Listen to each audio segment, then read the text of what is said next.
There are two types of people really in the world. There are the people who will stay and fight to create the thing that they want. And then there are people who will leave a conflict zone and let it figure itself out. When I look forward 5 years, I will have an 11-year-old and a 16-year-old. What's our country going to look like when they're at those core developmental years? Andrew Bustamante is a former covert CIA intelligence officer. Decorated military combat veteran and successful Fortune 10 corporate advisor. After 20 years leading human and technical intelligence operations for corporate and government clients, Andrew founded EverydaySpy.com, the first ever online platform designed to teach elite spy skills to everyday people. Andrew's training content has been praised for its innovative, authentic, and life-changing impact. Most of these conversations that we have in society today are emotional. They're not rational discussions. And there's almost no amount of logic you could give that person that would get them to change their emotional state. Is that just natural emergent? It's because there's lots of really solid science that demonstrates that you have to go emotional first. A lot of people would say that Bitcoin was created by the CIA. There's someone who believes everything is created by the CIA. But the idea that Bitcoin will ever be fully accepted by a federal government, the probability is very, very low. Are we having a World War III? Yes, I believe we are in the middle of World War III right now. What happens is people think World War III is going to look like World War II. World War III is a war of what's called... All right, Andrew, I've been looking forward to this interview, watched a bunch of your interviews, really good stuff. And I want to get right into a question. I've watched a bunch of your interviews, obviously prepping for this, but even before that. And I like to read the comments, and I like to see what people are saying in the comments. And I've seen hundreds of people engage in the comments that claim that you're not truly ex-CIA.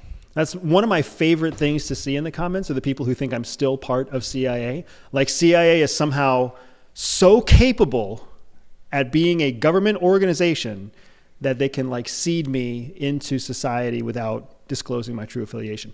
So two things. Have you ever been to the You've been to the DMV? Unfortunately, yes. Why do we think that the same government that manages the DMV, as poorly as the DMV is managed, is somehow going to manage CIA so effectively that they can seed some influence agent into society? It's ludicrous, but nevertheless, if you're going to read the comments, you're going to find a bunch of ludicrous stuff. I am not part of CIA. My separation paperwork confirms it. CIA itself confirms it. And I've been out since 2014. From 2014 to 2016, I was going through a cover rollback process so that they could actually disclose my true affiliation. And then from 2016 on, I've been able to claim my overt relationship with CIA. Yeah. So they've allowed you to. Correct. That's one thing I think about then is like, how are you able to talk about all this stuff? Correct. So CIA has a very specific non-disclosure lifetime secrecy agreement that we take. And inside that secrecy agreement, it specifically outlines two types of things that cannot be talked about without CIA approval. And those have to do with sources, operational sources, and operational methods, meaning the sources and methods of active intelligence collection. Everything else falls outside of that secrecy agreement. So my diet, my exercise, my routine, how I was taught academically, the languages that I learned, all that stuff is outside of active operational sources and methods. So it's really only like 2% of what we do at CIA is truly secret for the rest of your life. And even that 2%, you can disclose with CIA's permission. There's just a process to go through that. And it probably depends on what your role is and what you're exposed to, and lots of nuance, I'm guessing, inside there. Correct, because some people do operations against terrorists and they can talk about it all day long. That's why there's so many books out there by former officers who were engaged in the war on terror. But then there are some people who do very specific things, sabotage against nuclear targets of high-profile countries. Those people will never be able to disclose what they did. Got it. Okay, well, we got that out of the way. I want to get into a little bit of your background. I want to talk about, I'm really interested in what you're doing now, like this Everyday Spy, and I'm interested in what I can learn from that. So I want to ask you some questions about that, but I want to start with some bigger topics and questions, starting with kind of how you got into that. But immigration, the populist right-wing swing that we're seeing all over the world, color revolutions. I want to talk about censorship, misinformation, malinformation. I have a lot of opinions and stuff to talk about there. Elon Musk, the election, and World War III. We'll talk about Bitcoin. some new technologies. We were going to get into that earlier. And then, like I said, I want to get into some of your CI, your spy stuff. So a lot of stuff. We'll see how much we can get through. But to kind of set the stage a little bit, you just said you were really with the CIA. Give us a little bit of your background. Like, how does that work? Like, from the movies, they recruit people. They find people that have these special skills, that have a high aptitude, and they kind of come in and covertly seduce you in. I mean, I watched like the Edward Snowden movie. I mean, is that how it happens? Is that how it happened for you? So a lot of what you see in media it's popularized, right? It's made to look cool and sexy and interesting when in fact, clandestine operations are supposed to be clandestine. They're supposed to be secret. If you want to keep something a secret, you don't want it to ever be interesting. You don't want it to ever be something that gathers attention. You don't ever want it to be attractive or sexy, right? Mm-hmm. So the way that we are actually recruited is much more mundane. For me, I was recruited through a website. I was applying to the Peace Corps after leaving the Air Force. And in that application process, a red screen popped up that basically said, hey, we know that you're applying for this job, but we think that you may be qualified for other jobs in the U.S. federal government. Are you willing to put your resume or your application on hold for 72 hours so that a recruiter can reach out to you? That's how I was recruited. My wife was recruited at a job fair. She was, my wife is also former CIA. She was trying to work for anybody but the CIA, but none of the other government agencies. Why anybody but the CIA? Because she was a social worker. She believed in protecting refugees, and she was very, very very progressive in her thoughts, and she just assumed that CIA, because of the media, was this evil entity. Right. But I'm just curious, though. I mean, she was looking at all these different jobs, Peace Corps, et cetera, and she knew that the CIA was a potential, but she did not want that? I mean, that was on her radar? Well, so my wife is very pragmatic. Mm-hmm. So everything that had a government pension, everything, like Health and Human Services, the post office, everything was on her list. Yeah. And she was coming out of, I think, 6 years of getting a JD, getting 2 master's degrees, just a career college, university student. And she was just looking for a stable, predictable job. Okay. She knew CIA was a stable, predictable job, just like she knew FBI was, right? Just like she knew NSA and NRO were. But she didn't want to go into intelligence. She wanted to go into something that was going to help society, not something that was going to hurt and take advantage of society. Do people like aspire to be in the CIA and then like go down that road and apply for it, or are they always kind of recruited like you were? Well, the CIA is much bigger than people realize, right? It's about 10,000 people strong. Of those 10,000 people, only about 2,000 are actually undercover. Okay. So the other 8,800 people at CIA are what's known as overt officers. They're logisticians, they're analysts, they're linguists, they're people who create documentation. There's people who create, like everybody who creates an alias document. If you think about an alias passport, that passport is made of ink and paper and plastics and materials. All of those engineers who actually can create and fabricate that type of material, those are all overt employees. There's no reason for them to be undercover, but they still have to be an expert in what they do. All the people who do our disguises, almost all of them come from LA because they're all former Hollywood makeup artists, right? The people who put the secret pockets in your jackets and the secret pockets in your shoes and the secret pockets in your briefcase. I mean, those are people who have worked with materials in the past, whether they be fashion designers or whether they be luggage designers, whatever else it might be. So you were recruited. I guess what makes up a perfect CIA recruit, or if you can say, why were you recruited specifically? So obviously you were in the military, you said the Air Force, I think, or you told me that earlier. So they already kind of probably had access to your information. They kind of knew who you were. So were there certain things that they told you that why they thought you were a good candidate, or maybe that and what makes a good candidate for the CIA? Yeah, so I actually, I always wondered why they chose me until I became senior enough in my career that I started being a voice in choosing who came next, right? Okay. And there's a number of things that go hand in hand. First, you get a very robust personality test.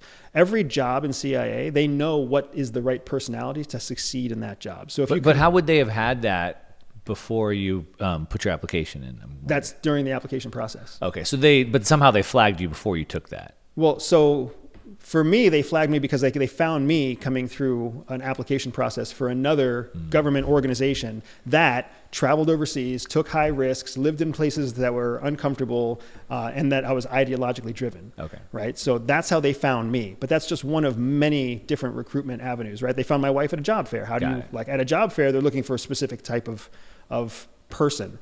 The thing to keep in mind is, CIA gets something to the tune of 75 to 80,000 applicants a year. And that's not counting the thousands more that are actively recruited. Of all of those people that are sought out, only about 500 get accepted each year. Okay. So the process that takes them from being one of 80,000 to one of 500 is a vetting and assessment process, so that they only ever hire people after they know with high fidelity that that person's personality is going to be a good fit for a certain job, that that person's intellectual aptitude is going to be capable of carrying out that job, that that person has certain ideological beliefs that make them loyal to a higher organization. Because if you think about it, CIA is an organization that is driven by ideology. You're not going to be able to lie, cheat, and steal your way through a 20-year career unless you truly believe you're doing it for some higher purpose. So they need to make sure it's not about recruit. They cast a wide net when they're recruiting. It's really through that assessment process that they find out who the best candidates will be. Right. And so then the best candidates are different depending on what job they're being recruited for. Correct. Got it. So you may need to be a really good luggage manufacturer if you're trying to get concealed departments in your bags. Okay, got it. Now, you mentioned that the CIA is like an ideological institution. Why don't you frame up for us what the CIA is?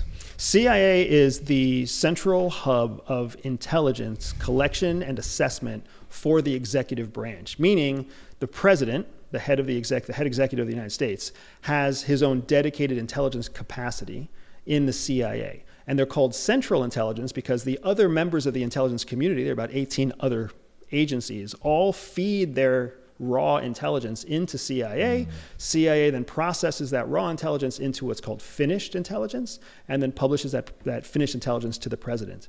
In addition to working as a central repository for the entire intelligence community, CIA is also one of the only intelligence communities given the authority to collect what's known as human intelligence, or HUMINT. HUMINT is when a person like me or you meets with another human being to steal that person's secrets, either through elicitation, through a formal agreement, through some act of digital or technical collection, whatever else it might be.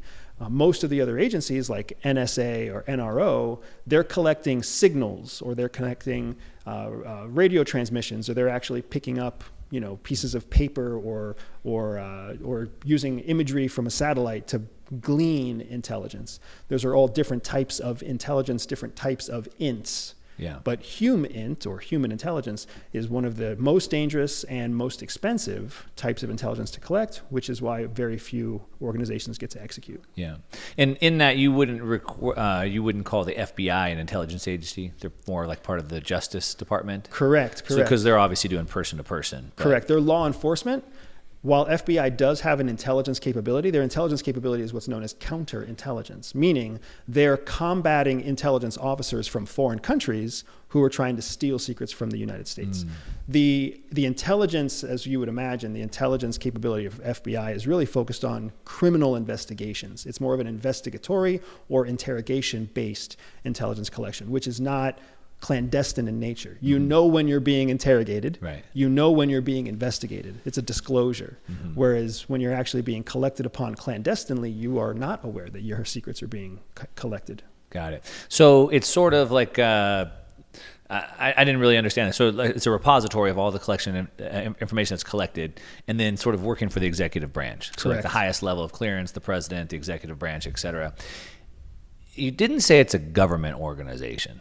No, I thought I did. It is a government organization. It is so it is a division. It is a part of the U.S. government. It's not under the executive branch. Under the executive branch. Correct, which is important to understand, and most people don't recognize that.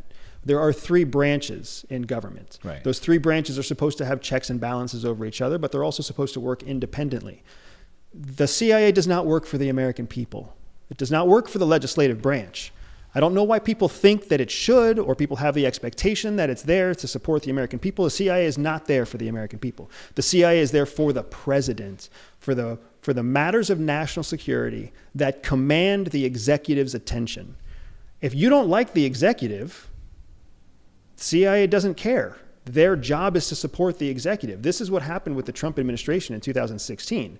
When the CIA did not cooperate with the executive in 2016, the executive said, well, to hell with you.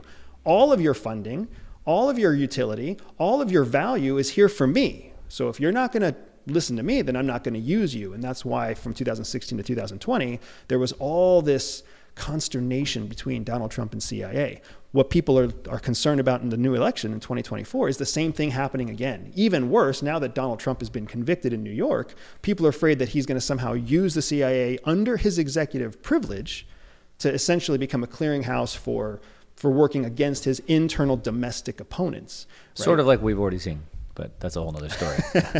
We'll come back to that maybe a little bit later. But so it is a government organization. I was going to ask you if it's maybe somewhat of a rogue government institution, which you kind of already said it was in the instance it wasn't working directly with the executive in that example. No, so it's there. It serves at the behest of the executive. It's important to understand, and I want to make sure that I say this clearly. CIA has no rogue capabilities. It operates under a set of legislative authorities. Those legislative authorities are what controls it, keeps it in check and balance with the legislative and the judicial branches. Right? It can't just do what it wants. If it tries to do what it wants, the legislative or the judicial branch will come after it. Mm-hmm. When it chooses to not support the president, meaning when senior executives at CIA are saying the president is a Russian collaborator, what happened? There was no legislative or judicial impact there. The president just chose to not use CIA. That was his discretion, his direction. It wasn't something the CIA did. They said, hey, you're our executive and we think that you're a Russian spy. And he said, I'm not going to use you then. It's the same thing that happens if your plumber says, I don't like the way you look at me. And you're like, all right, plumber, I'm not going to use you. I'm going to go to some other plumber instead. But they still did work. They still did work. In that example, the plumber just doesn't come do work at my house. But in this case, the CIA was still doing work. Or you use the plumber for the really shit jobs. And that's essentially what CIA did from 2016 to 2020. Just kind of got put on the low level stuff. Got it. Nothing super important.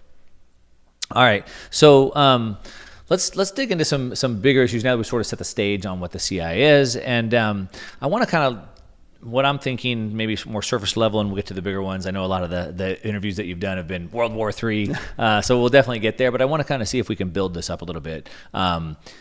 There's a lot of trends that I'm seeing happening in the world, and I think we can get to this, but back to the World War III, it seems like things are global at this point. Mm-hmm. So we're not on an island, we're not in a vacuum over here. So one of the first things I want to start with is immigration. And we have immigration, obviously, all around the world happening in a really big way. And it started really in Europe, it seemed like, and now obviously it's here in the United States, 7-8 million people are coming across the borders. The first thing I'd ask, and I'm sure this is an easy answer for you, but are you familiar with the Cloward Piven strategy? No. Oh, you're not? No. Oh, okay, because that's like all over TV in regards to immigration. So at Columbia, which is where most of the, President Obama went to school and a lot of Anthony Blinken went to school, et cetera. They had two professors there, Cloward and Piven, and they created a strategy called the Cloward Piven strategy, and they taught it at Columbia. And basically, the premise of the strategy that they taught to all of these leaders that were there was that the way that you take down a capitalist system is to call their bluff and basically overwhelm the system. And so if we could just put as many people as we can onto welfare, we can just completely overwhelm the system and crash it down. So you see this being referenced a lot. You're not familiar with it, so I won't ask you to dig too deeply into that, but let's just talk about immigration. Yeah. It seems like there's certainly something going on that would overwhelm the system, if you will, potentially change the voting base, potentially cause disruption, in cities, things like that. I guess, what is your take on that? Would you agree with that? So I would not agree with that. What I would say is, first, to keep in mind that immigration is a uniquely democratic problem, right? It's a uniquely socialist democratic opportunity. Most countries, they have the migration of people, but they don't have a legal way of immigrating a person into that country. That's why you have so many population issues happening across Asia. That's why you have fiefdoms and warlords in Africa. Because if you're from one country, you can't just go to another country. Right. And you certainly can't go to that country and become a citizen of that country and then be taken care of by the welfare system of that country. That's something that really only exists between Europe and the United States, because we are this blend of socialist democracy, right? But then on top of that, you have the fact that the United States is a melting pot. So ideologically, we were built on the backs of immigrants. Well, now, and really since like the 1970s, what we have found is that we don't really want all immigrants. And that's become this challenge that the United States fundamentally has to deal with. We want skilled immigrants. We don't want unskilled immigrants. We want immigrants from countries that have ties to wealth. We don't want poor immigrants. We want immigrants that come in with education. We want to reject immigrants that don't have education. Those pragmatic decisions fly in the face of our ideology.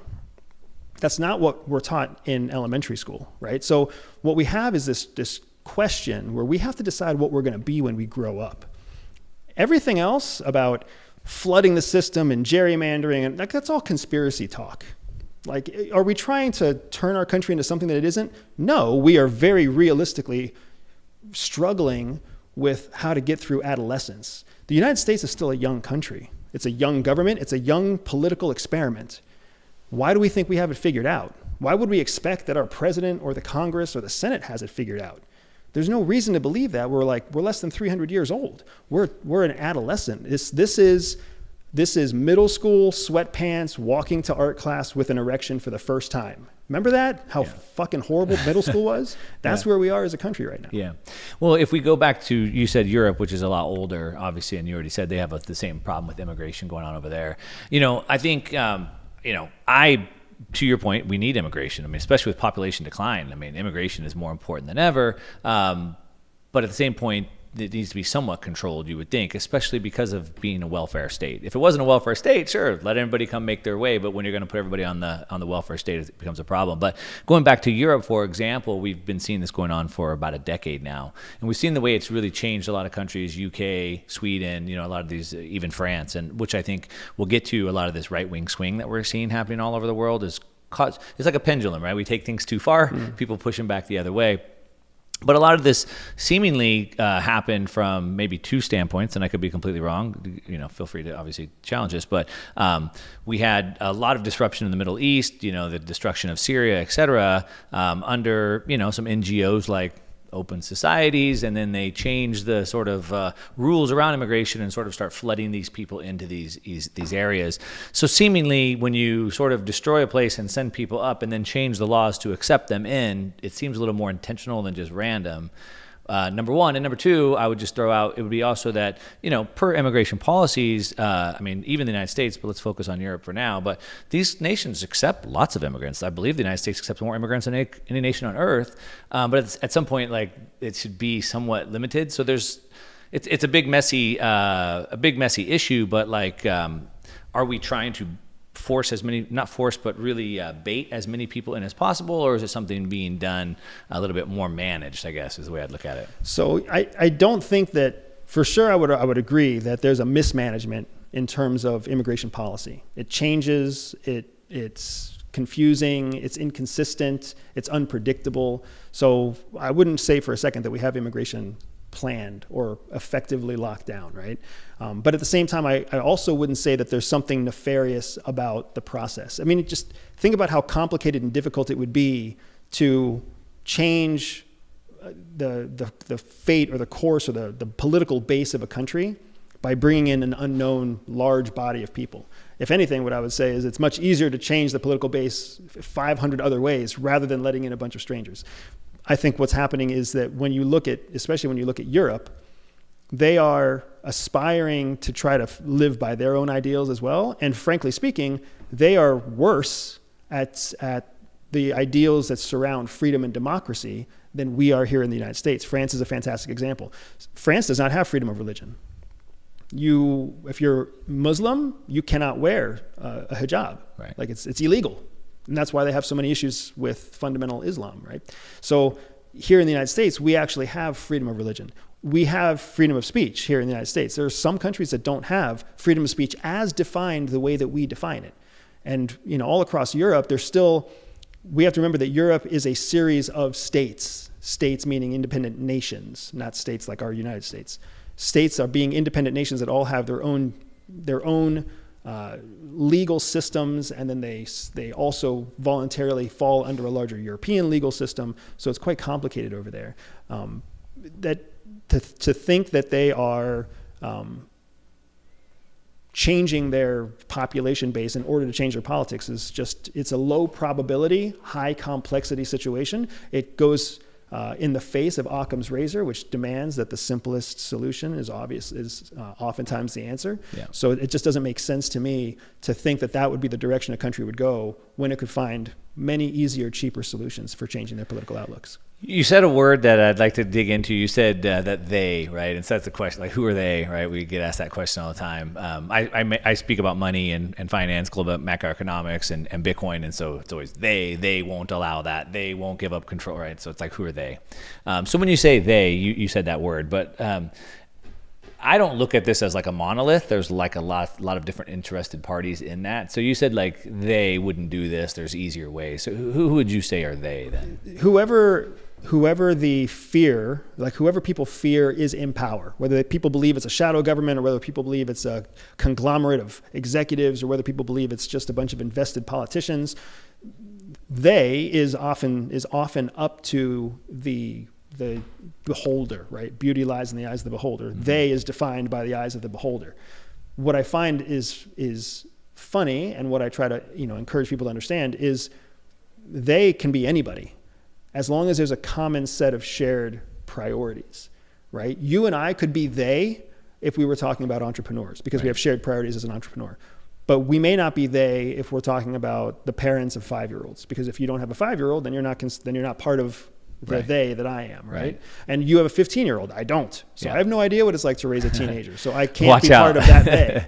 Yeah. But regardless, human beings, because of our survival instincts, doesn't matter how much money we make, doesn't matter how successful we are, doesn't matter our age. We're wired with these survival instincts that demand that everything around us be bucketed into one of two columns. It's either friend or threat, right? Essentially non-threat or threat. That's how we see everything around us.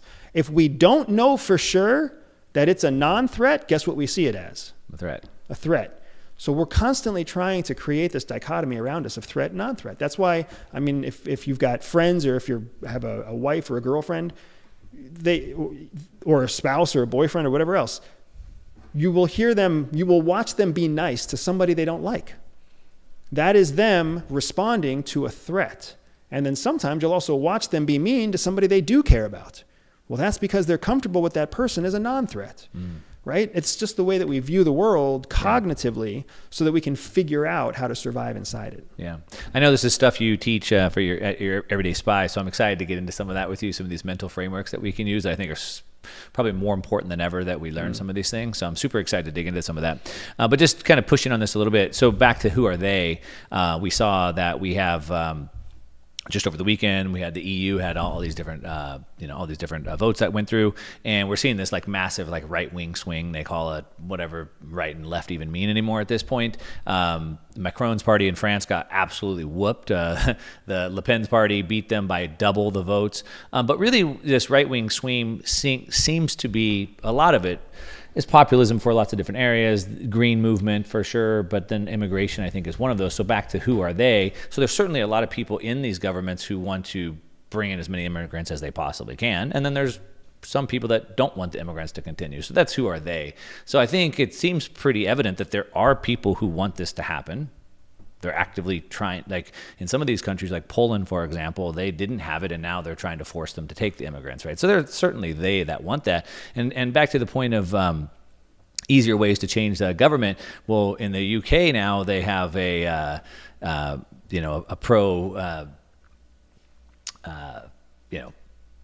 they've changed the government more to be, Muslim, if you will, and we've seen the same thing happen in the United States. So it does work, and there are... Are you talking about immigrants or refugees? Again, immigrants are people who voluntarily try to go from one country to another country to belong to that country. Refugees are groups of people that come from war-torn countries who are invited into neutral or friendly countries in order to reduce the stress and death count of foreign countries. Right. Well, back to the word ideologies, right? So it's like, I think one thing that I see is like... maybe a mainstream narrative sort of wants to divide us on identity politics, if you will, right? Where it's like, I don't think we align on identities, like black, straight, whatever, doesn't matter. It's more like based off of value. So it's more like ideology versus geography. So I think when you bring in a lot of Muslims, whether they came in because of immigration or migrants or whatever, like they still share that ideology, and it still changes the makeup of that people there. Meaning that incoming refugees from an Islamic country would change the makeup of a non-Islamic country when they resettle there. Yeah, and that's what we're seeing. I would definitely debate that. I would most certainly debate that, because you're talking about two things that are important to understand. One, migrant populations from war-torn countries, refugee populations, are generally very small, right? Even if you're talking about tens of thousands, coming into a country with hundreds of millions, it's very small in comparison. So, and then second to that, most migrant policies, like most of these refugees, aren't put into places where there's an existing diaspora of their own like-minded people. They're dropped into the middle of places that are almost conservative of the natural home country, because they're supposed to assimilate into the country where they're going. So like here in the United States, most foreign refugees end up in the places in America nobody wants to go, because it's just a hard place to live, like the coldest parts of Michigan or Wisconsin, right? They go to rural Pennsylvania, they go to Ohio and Kentucky, they go to Nebraska. It's not like they go to New York, where they're all dropped into a precinct that's heavily Islamic, right? I think it's important to understand this, because we must resist the temptation for Islamophobia. There is nothing wrong with Islam. If anything, the fact that there are refugees coming from countries where there's war, and that war is in any way based on their religious beliefs, these are people coming to a country that has freedom of religion. If we don't hold to our respect and appreciation for freedom of religion, we're transforming the ideology of the United States. We also have to remember that our rule of law says that people are innocent until proven guilty. So to assume that immigrants are coming here just because they're Islamic, and then thinking that they're fundamentally changing our ideology, and that there's some kind of strategy behind that that's intentional, goes against this whole idea of what our principles are in terms of innocent until proven guilty and freedom of religion. Yeah. I say that because you're totally right. The mainstream, especially conservative mainstream, is being shaped to believe that there's something dangerous or inherently wrong with Muslims. There's nothing further from the truth. You can't trust fundamentalists, but you can't trust a fundamentalist Mormon or a fundamentalist Christian. They're just as dangerous as a fundamentalist Muslim.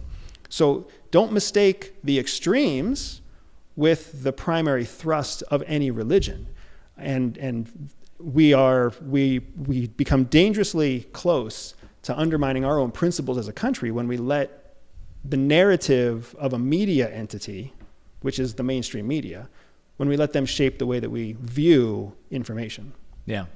Yeah, I'm certainly not trying to go towards Islamophobia or whatever. We're trying to understand who are they and what's happening around the world, and then we'll bring it back to this potential World War III type of a thing. And I think ideologies matter, but yeah, certainly not against one party or another in regards to that. And of course, I'm for all about religious freedom. Okay, so then we have that now. Then we do have this right-wing swing, if you will, and it's not just in the U.S., and I really look at it as 2016 sort of being the start of this pendulum swinging back, because we had Brexit that happened, Trump got elected, Greece had like their referendums, and so we really started seeing this like momentum shift.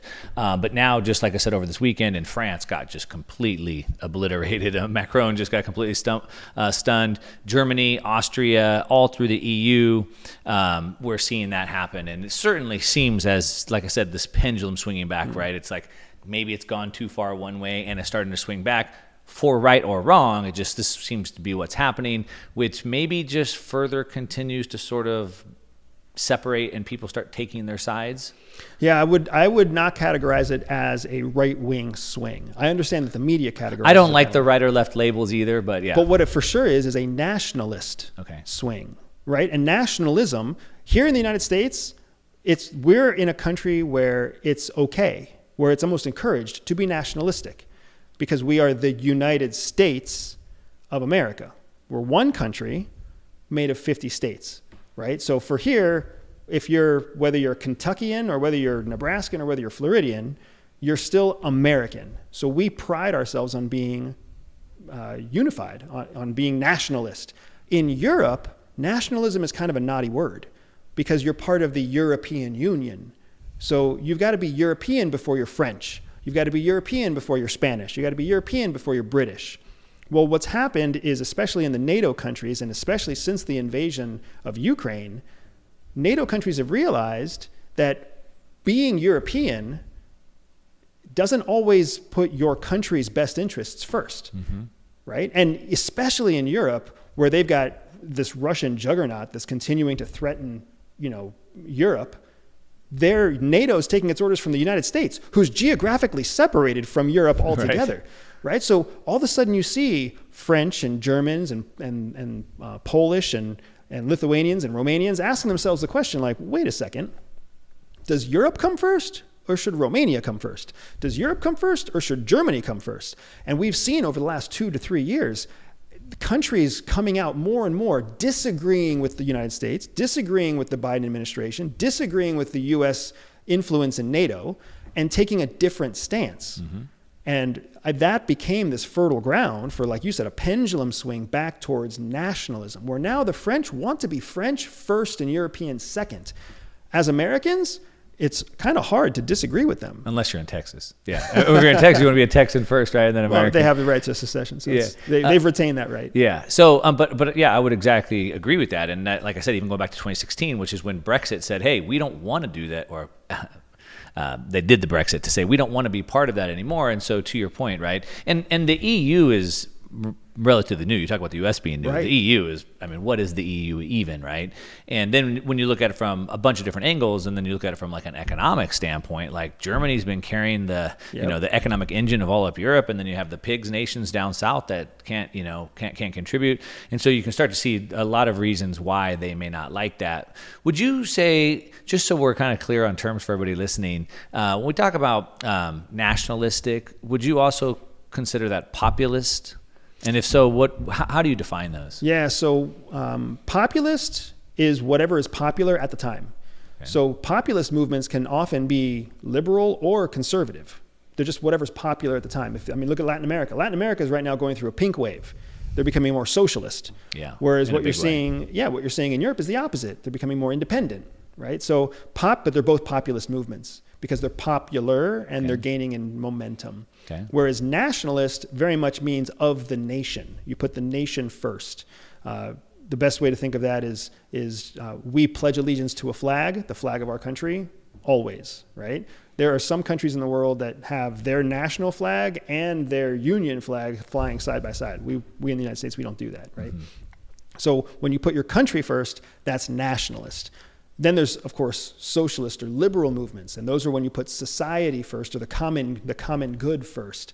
And Europe for a long time has been going down that road, and the United States has been trying to mimic Europe in a lot of their policies and going down this socialist road. A big part of what changed, I would argue that even more than 2016, what really changed the world's attitude towards nationalism was the response to COVID-19. When COVID first hit, you saw a lot of countries not know how to respond. And then you saw the United States take some fairly decisive action, and then countries that seconded the United States then just replicated the US response.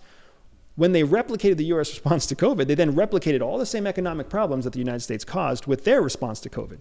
So then you started seeing inflation worldwide. Then you started seeing globalization become challenging worldwide. You saw supply chain challenges worldwide. You saw commerce come to a halt. You saw bureaucracy and stimulus all get out of control. That made people wonder, is it really right to just do what everybody says you should do for society? Especially as more and more science came out about COVID, we started to understand more and more what it was. We started to understand the mistakes in the policies that we put in place in responding to COVID. And even still to this day, people don't acknowledge that they made bad decisions about their policies about COVID. Instead, they just moved on to the next distraction, which a very convenient distraction was Russia invading Ukraine. All of a sudden, COVID wasn't a headline anymore. Yeah. Right? That was really what shifted a lot of these things, because people started seeing maybe following the United States and just doing what the United States does isn't in our best interest. And maybe being part of the larger collective isn't in our best interest, because we're hurting our own people in our own country and our own national economy in order to fit into this larger conglomerate that doesn't actually help us. Right. hurts us in many cases. That's what Europe, I think, is waking up to. And unfortunately, the United States has always been very good about not making itself dependent on anybody else. Mm-hmm. Now we're seeing that we're losing our ability to manipulate the rest of the world, because the world is now waking up to the fact that they have been manipulated, they've been shaped under this American ideology for such a long time that now in the tech revolution and the information era that we're in, people are discovering their own independent ideas again. And as much as we espouse independence as a country, we really only mean we want freedom and independence for Americans. The United States has no interest in freedom or independence for other countries. We really only promise and protect it. We've been exporting democracy for years. What are you talking about? Exactly. We've exported the dependency on the United States. Yeah, we're going to get to that. We're going to get to that. We're going to get to that. But so populism could be either nationalism or socialism. It's just whatever's popular. Correct. Whereas nationalism is also like America first or Germany first, but it could also be Germany first as a socialist or communist nation. Correct, because it puts the nation first. So it puts the nation first, but there's a lot of overlapping, I guess, if you will. And that's what's wrong with all the isms, right? Yeah, the isms I agree. overlap, yeah. I wrote a book called The Uncommunist Manifesto, and it was it wasn't a point-by-point rebuttal of the Communist Manifesto, but it was just the same basic 4 chapters that covered the same basic topics, but I think written from a new lens. Maybe if Marx was born today, he'd see the world differently. Maybe not. But one of the things, I have a diagram in the book, and I basically show like all of politics being on one side. And so you sort of have everything on one side, and then you have whatever, fascism and socialism are on opposite ends, but they're all collectivism, right? It's all collectivism-ist ideas. And then really like over here, I think then we have sort of like decentralized systems. I would put Bitcoin over there. I'd put capitalism over there, which I think is an emergent system. It's not politics. It's like little kids in preschool are trading chips and crackers. Like that's just what we do, right? But anyway, all of those isms, they're just different flavors of like of a different thing. But so going back to this, so then would you say that then populism would be and nationalism could both be like democracy? Yes, I would say both of those could be democracies, depending on whether or not the nationalist ideal is for democracy, like you see here in the United States. So if the nationalism wants a dictator or a communist, then obviously it's not democracy. I mean, that's what you have. You have an incredible amount of nationalism in China for a centralized communist party. Right. You have an incredible amount of nationalism in North Korea for what is essentially a God-ordained family of rulers, right? But they're still nationalistic. They still put the country first and their system of managing that country. And that could also be populism then too? The only reason that those autocracies are harder to claim populism because there is no alternative, right? Like populism defines something has to be popular. In order for something to be popular, that means it has to be transient, has to change. Okay. But there's no change in autocracy. I'm just curious because these definitions they're hard, and I think they get misrepresented today. And in back to my book, which I co-wrote with Alex Fetsky, by the way, we opened the book with definitions. Before we even get to the book, let's just get clear on the words that we're going to use. So I try to define those. What I think about today and sort of like the governments that we have all throughout Europe that see this shift, right shift, whatever they want to call it in the media, and even in the United States, they almost talk about populism as being a bad thing. But in a democracy, wouldn't that be a good thing, right? That's the voice of the people are demonstrating or voicing what it is that they want. When it's executed in a way that's informed and responsible, there's nothing wrong with populism. Those are 2 key words. But if it's not informed and it's not responsible, if it's built on propaganda and empty promises, then you're just feeding people sugar to get them to take action. It's very different than when you force people to eat their spinach and see it for what it really is, right? So the populism for the conservative nationalist bases that we're seeing in Europe, that's a lot of spinach and broccoli that Europeans are eating and realizing that they need to pick a different path. Whereas what we see here oftentimes in the United States, especially in these upcoming months to the lead up of the election, with the hate ads and with the promises that are empty, like that's a lot of sugar that we're about to start seeing. Yeah. I'm going to come back to that. Responsible and informed decisions. We're going to come back to that in a minute. But continuing down this path, then one of the things that I see, and being from the CIA, you know this way better than I do, but I want to talk about color revolutions. And China had put out, one of their senior advisors from some ministry or the other had put out a piece of document, and I think even President Xi had said that, you know, the U.S. is behind most of these like color revolutions. This report said there was at least like 50 color revolutions, and I think the IRS has claimed like 7 of them. The Rose Revolution, the Orange Revolution, the Tulip Revolution, the Arab Spring, et cetera, et cetera. And then Mr. Xi said, President Xi said that we should prevent, this was just last year, he said this with Putin, that we should prevent external forces from instigating a color revolution. And so these things happen. It seems like the CIA has admitted to at least 7 of the 50. China seems to think that the U.S. is behind them. Whether that's truth or not, sometimes whatever people's perception is dangerous. Coming from the CIA, I guess, what's your take on that? So you have to understand that covert influence, which is what we're talking about here, the idea that there's a revolution of any type and that there's some effort to shape that revolution for some sort of outcome, that's influencing. So, and then doing so without being caught would be covert influence. One of the fundamental truths of covert influence is that you don't create something out of nothing. It's too high risk. It's too expensive. You stoke the flames. You have to stoke a flame that's already there, right? So there has to, even if it's just an ember, there has to be something already there. And then all you do is you add fuel to the fire. The United States has been an expert in covert influence long before we were even the United States, sure, right? Back when we were still just colonies. I'm sure this goes back to the beginning of empires. I mean, Roman Empire. Absolutely. I mean, beginning this of time. goes back to Egypt, right? Yeah. Ancient Egypt. Yeah. So the most efficient and most effective way to carry out covert influence is to find 2 sides that are already in conflict and then feed them both simultaneously, because what's going to happen is one of the 2 flames will gain popularity and it will grow on its own. You don't have to be vested in one outcome or the other. You just have to be vested in the chaos and the change that's guaranteed to come because of the outcome. So Arab Spring is a fantastic example. We didn't need to have a specific outcome that we wanted. We just needed to contribute to the narrative about the Arab Spring. And here's what's fascinating about the United States. We contribute to the narrative without it even being intentionally collected and derived from the US government, because our media is a profit-oriented organization, right? So media is trying to make money as a business.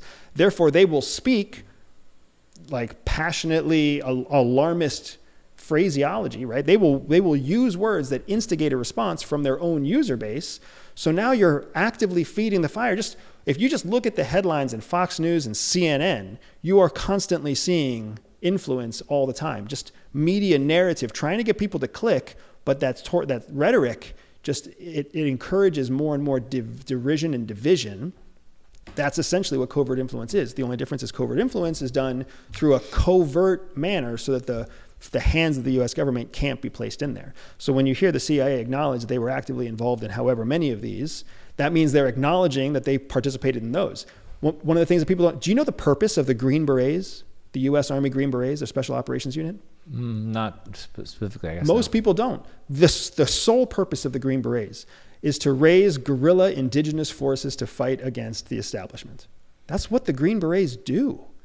So we have an entire, and that's open, that's public information. So if you know that we have specially trained special operators in the US Army whose exclusive job is to raise guerrilla forces, are you surprised at all to hear that the CIA is also involved in every revolution around the world? I'm not surprised. There might be some people listening. I've been down to Costa Rica, and they have one of the planes that was being used in the Iran-Contra deal, and they've set it up as like a bar restaurant now. And they have like the whole story. I guess one crashed in Costa Rica, and they have like the whole story and the plaque and everything in there. So I'm familiar with some of the, I don't know if that was the Green Berets, but they were certainly training guerrilla insurgents on the ground, right?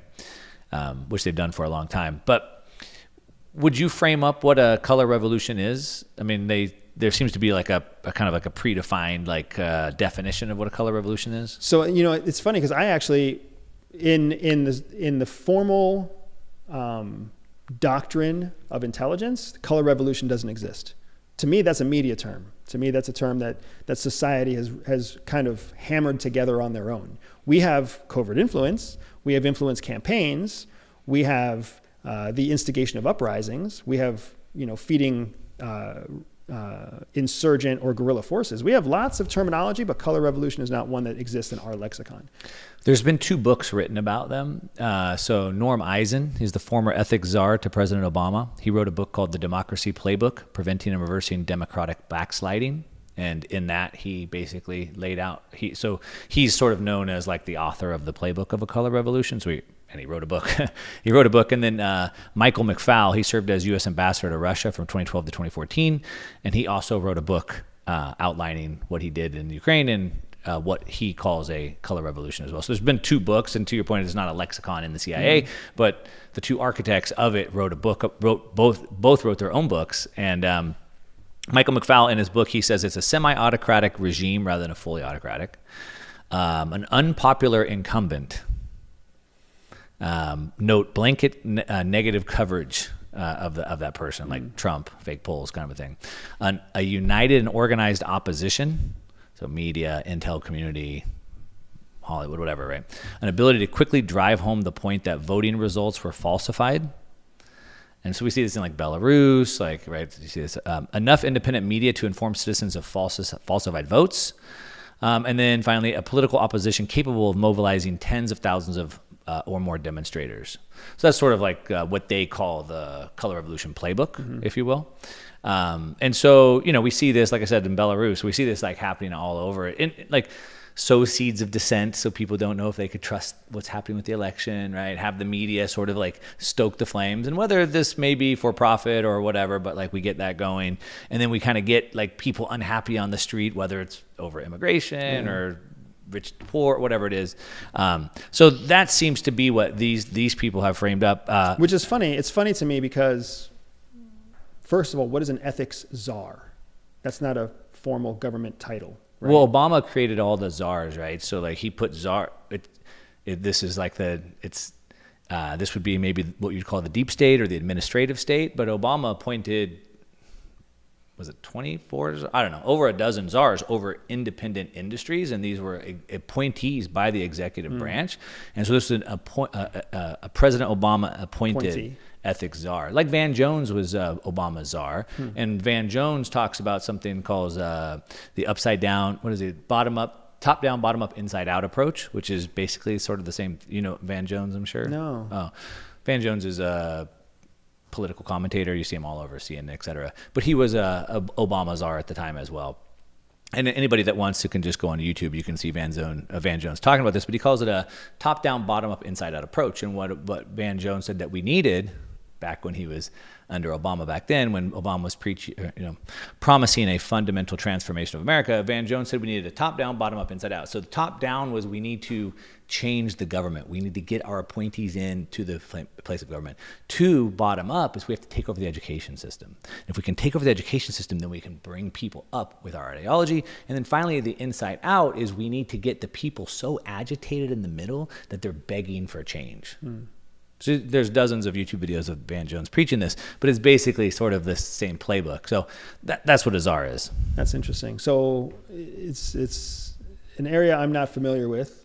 It smells a little conspiratorial to me, but that's me not knowing the information, what's available. Well, this is just for everybody listening. This is Norm Eisen. He was appointed by President Obama, and he wrote a book called The Democracy Playbook: Preventing and Reversing Democratic Backsliding. I've talked about like the World Economic Forum and Klaus Schwab, and I would typically say just like he wrote a book called The Great Reset. Just go read it. I don't typically like to quote from it because it sounds kind of like conspiratorial, but just read. They put books out. Yeah. Like read their books. And then Michael McFaul also served as U.S. ambassador. He wrote a book. Like just read their books. Norm Eisen, the ethics czar, the one who wrote the playbook, he was also behind all of Trump's indictments. As a matter of fact, he says in the book that he drafted 10 articles of impeachment a month until he got Trump. So he was appointed by Obama. He wrote the playbook on, hey, here's how you do it. And then he went and filed 10, in his books, self-admitted, 10 articles of impeachment a month until they got Trump. And not to turn this into a U.S. thing, I want to kind of get to this World War III thing, but these types of things are happening. And whether it's a small faction or it's some grand conspiracy, but these things just seem to continue to divide people a little bit more. at some point, right? I guess the question I want to get into, because I want to get into kind of some of the election stuff, but the last part about putting a political opposition capable of mobilizing people seems to be a big piece of it, right? So I'm just curious your take. Like, it was in 2015 was the first time we saw BLM happen, and that happened, I think it was from that Ferguson shooting, and then it quickly spread to like 6 different cities were like under fire going into that 2016 election, and then sort of seemed to like go away. And then 2020 we had like BLM and Antifa sort of like back, you know, protesting, burning down government buildings, etc. And then we haven't really seen it, and now we're seeing like college campuses and that type of thing. I'm just curious, is that just coincidental in your mind, or do you think a lot of this sort of like this political opposition that we're seeing that happens on this 4-year period, is it somewhat around the elections, or do you think that's just more coincidental? I would say that when you look at that whole political playbook, that's needed for a color revolution, all of those ingredients are always present. There's always an unpopular incumbent. There's always the ability to rally people behind a political cause. Those things always exist. It's a matter of whether or not they reach a certain threshold, a critical mass, where they can do anything about it. I mean, you name it, going all the way back to our childhood, there were always, all those elements have always been present. I think what we're starting to see now is the democratization of information and the increasing willingness for people to get behind something they don't understand, just to have a cause at all. People being raised in a culture. I mean, we are a collectivist culture, and we've been pushing the collective narrative since 2004-ish. It shouldn't be a surprise when your average 18 to 27-year-old young professional or early careerist, when they decide to line themselves up with a cause. Right. We're sports fans. We want to like wear our sports team's jersey and root for our team. Correct. So I mean, Black Lives Matter is an organization. It's a ideology that's based in fact. Like the justice system is all fucked up. Nobody debates that. Right. It's all fucked up, and it very clearly has empirical evidence that shows that the African-American population bears the burden of that fucked upness more than the Caucasian or Latino or whatever other, right? So there's lots of empirical evidence that shows that BLM has a valid reason to be ideologically driven. They don't go away. Just because they're not active in a moment of high tension doesn't mean that the cause is irrelevant anymore. And similarly, when another moment of tension presents itself and the cause presents itself, that shouldn't mean that we think that it's being driven by some political or government establishment, right? If anything, I think when you see how different the different BLM demonstrations have been, even from state to state, city to city, sometimes they get violent, sometimes they stay totally peaceful. It shows that there's no centralized organizational hierarchy. It's not like the Black Panthers, right? What you're dealing with here is a true political movement that's growing in momentum around a valid problem. It just so happens that it's also happening at the same time as these moments of political tension, which makes sense because it's a political issue.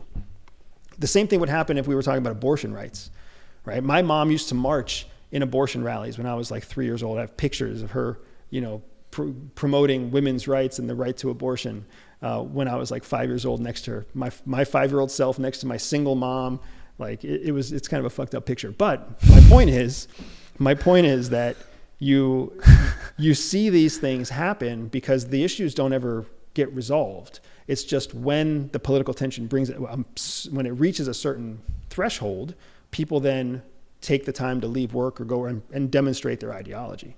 Same thing's happening right now with support for Palestinians. Dude, a year ago, nobody knew what a Palestinian was.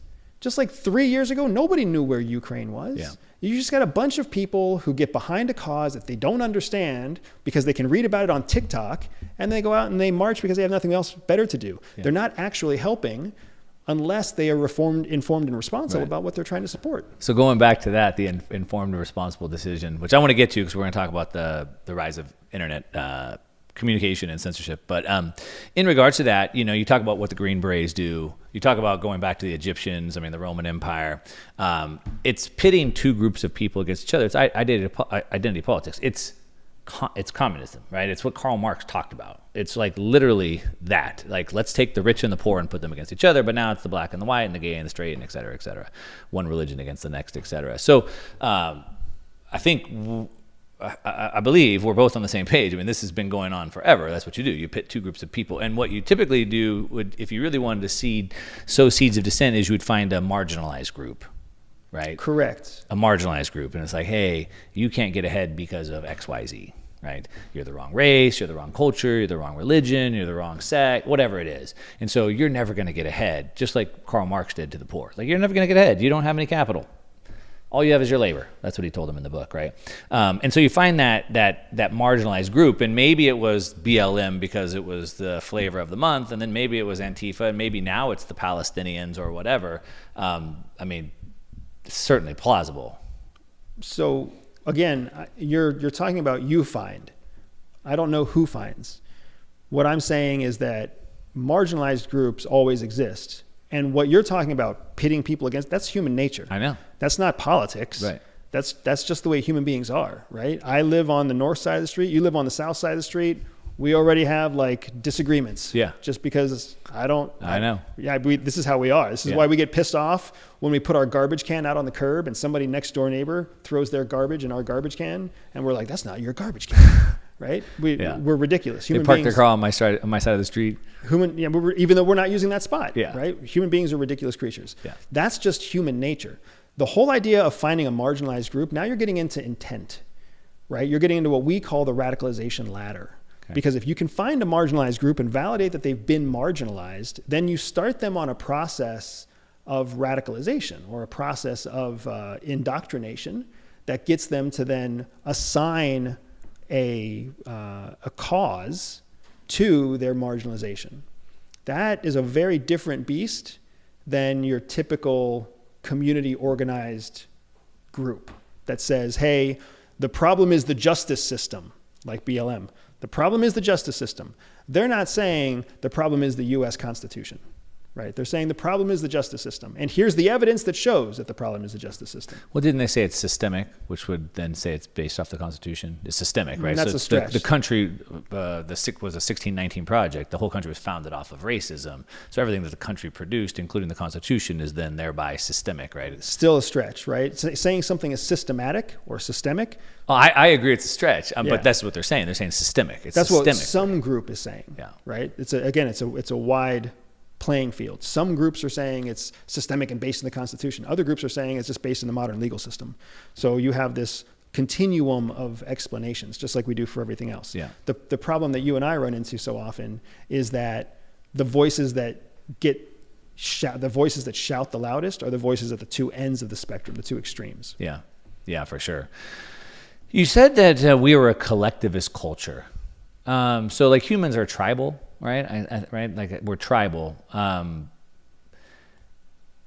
Do you think that scales though? Are we really, or was America more like based off of like individual values and freedom? It's a great question. It's an important one to understand because we were founded on independence. Meaning, like if you really think back, the first American pilgrims, we were not fleeing religious persecution. That's not true. It's a popular statement in like elementary school, but that's not what the pilgrims were. The pilgrims were independent contractors. They were coming from a overpopulated Europe, and they were being promised land in exchange for cultivating the land to create produce that could go back to Europe. So everybody coming out here was coming back, essentially as an entrepreneur. That's what the pilgrims were. That's why they were willing to take that risk. It's not that they were being persecuted religiously. Some people were part of a religious group that the Europeans looked down on, but it's not like every pilgrim was being hunted to the end of their life. It was funded by the government, by the king at the time, right? So that's what we were founded on, is this idea of independence. Well, then over time, as we won our independence from the kingdom, and we became a society that had to fall under a common rule of law, we were forced out of our kind of tribal 13 colonies, and we became this unified country. If you recall, the whole reason we had a civil war was because people weren't sure if they wanted to be unified from coast to coast. So we've watched over the last 300 years, 280-ish years, as our country has gone from being fiercely independent to now becoming a collective society that adheres to a set of rules and guidelines that are dictated by an administration, a government, above us. And you've seen that happen in every element of your life. Like the days that your children go to school, the hours that they go to school is dictated by the government. The holidays that you have to give your employees are dictated by the government. The health insurance that you're required to provide, the registration requirements, the emission requirements for your car. I mean, all of this legislation is coming down and down and down, and that's breeding a collectivist society where we realize the benefits of adhering to the collective.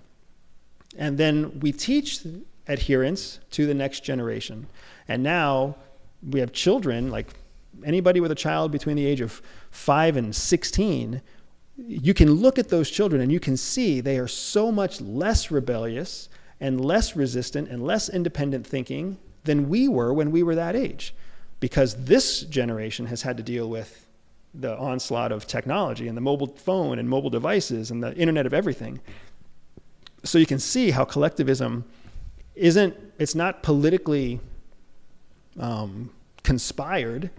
It's required for the state to continue to create a consistent engine of economic power. The United States government wants more than anything to remain the only superpower in the world. How do they do that? They do that by controlling their population and making their population as productive as possible. How do you make the population as productive as possible? You ensure that 80% of that population responds in a predictable manner. And then the remaining 20% can either be unpredictable or go on to become the people who generate the most economic success. Yeah. I certainly agree with you that that is the role of the state. Murray Rothbard wrote the book, The Anatomy of the State, and he framed that up perfectly, right? The purpose of the state is to stay in the state and continue to grow, just like any business. The purpose of business, stay in business and to always grow the business. Yeah. And the state is no different. Of course, I would agree with his view in that book, The Anatomy of the State, which for all the listeners, they should read that book. But there is no state. There's you and I. We're individuals, and then collectively we have shared common interest. If someone came in to kill us right now, you and I are certainly going to work together to defeat that person, but then like I might want to go surfing and you might want to go play tennis. Right. And so we're individuals first, and then collectively we share things in common. I think the problem, and I'll get your take on this, but in my opinion, like there's a saying about it, I forget, but it's like with my family, I'm a communist. With my city, I'm like a socialist. But with like my country, I'm like a libertarian, right? And so it's like it doesn't scale over time. So it's like I think to the point that the state grows and continues to assign that, but like to have like one regime or a group of people 3,000 miles away to tell my kid what time they have to go to school each day, I think is just way too big. And I think it causes a lot of problems that we have. We're trying to cram way too many people into one round or square hole when it doesn't necessarily fit that way. And if you didn't have to manage people down to the minutia detail, then you wouldn't get a lot of that, I would say. But what's your opinion on that? I would say that that's a big question that the world is asking itself right now, right? We're in a phase of global development where it's a very open question. Is democracy or autocracy the better solution? Because democracy, you're right, does not scale well. It's slow, it's cumbersome, it's prone to fits and bursts. It's always prone to resistance, whereas autocracy scales very well, right? Autocracy, once it's established, millions of people fall under it. And it's very clear, black and white, clear rules, clear guidelines, which human beings like. Human beings like being told, here's the left side, here's the right side, you stay in the middle. If you step out of the left or the right, here's what will happen to you. Like, we like that because it's predictable. We may not like losing our freedom if we've tasted freedom, but most countries in the world have never tasted freedom. So to them, it's very free just to know what you can do to not step out of bounds. Yeah. We have to accept the fact that democracy, as we understand it as Americans, is propaganda. It's been something that we've been raised in, we've been brought up in, we've been saturated in it, so of course we believe it's the best thing. how many failed democracies do you have to see in the world before you ask yourself the question, like, maybe the system isn't perfect. Maybe in the United States, we did something right the way that we implemented our democracy. And now, as a result of our, collective melting pot, we've all grown up to accept democracy. Whereas in the Middle East, like in Iraq or Afghanistan, you can't force democracy on a country that's never had democracy. You can't force democracy on a country that's always been run by a monarch, like in Thailand. You can't force democracy on other countries. And even more so, you can't force them to alter their type of democracy when they create a hybrid, right? Because most countries that are quote unquote successful democracies are actually hybrids of a monarchy or hybrids of a fiefdom or hybrids of some sort of tribal collective like the UAE. But still, we seem to think that democracy is the end all be all, when in fact, our version of democracy really only exists in the United States. Why do you think it's been so successful then? I don't think it's been successful. I think the United States was original and at a time when there wasn't a massive... The United States has not been successful? The United States version of democracy has not been successful. It has not been replicated. It has not been exported. You know what has been exported? Monarchy. Yeah. You know what has been exported? Autocracy. Yeah. So the United States version of representative republic has not been successful. It's been a case study inside the United States. We haven't been able to export it. Yeah. Which it hasn't been replicable. Right. Yeah. Right? If you can't replicate something, you have no proof of concept, right? Yeah. What you have is a country that was independent, that was originally colony, that then created its own independence and has grown its own success, but nobody else has been able to replicate that success. Yeah. Yeah. I would just point out that obviously the country was not set up as a democracy; it was set up as a republic, and I think I think the details in the details, right? So back to the Pilgrims, I think there's two things that are true. I think yes, people were sent over here as entrepreneurs on behalf of the king, and they were funded, and they were to bring stuff back. But I think they were also fleeing for religious persecution. I think there was both. But to your point, they were sent over by the king. So I agree with that. But when they came over, they set up a commune, right? And so they had the land, and they divided it equally, and everybody shared that land, and it completely failed. And part of what led to the first Thanksgiving was they decided, hey, this commune isn't going to work. So everybody, you get your own plot of land, and if you want to sit on your land and sleep all day, that's cool for you. I'm going to grow corn, and I'll do me. And all of a sudden, things flourished. And so really, you can't have freedom without, like you said, informed, responsible decision. I would say without personal responsibility. Like you have to have you can't have freedom without personal responsibility.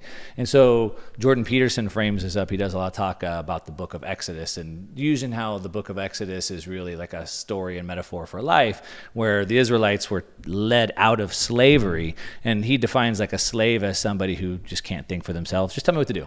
Like, I'll just do it. And then they were on their way to the promised land, but they had to go to the desert first, so things get worse before they get better. But the problem is when they got to the desert that they were constantly bickering and fighting, and they didn't know what to do because they were slaves. Like, they didn't know. Mm-hmm. And so it was like they said, let us just go back to Egypt and just be slaves. At least we had food.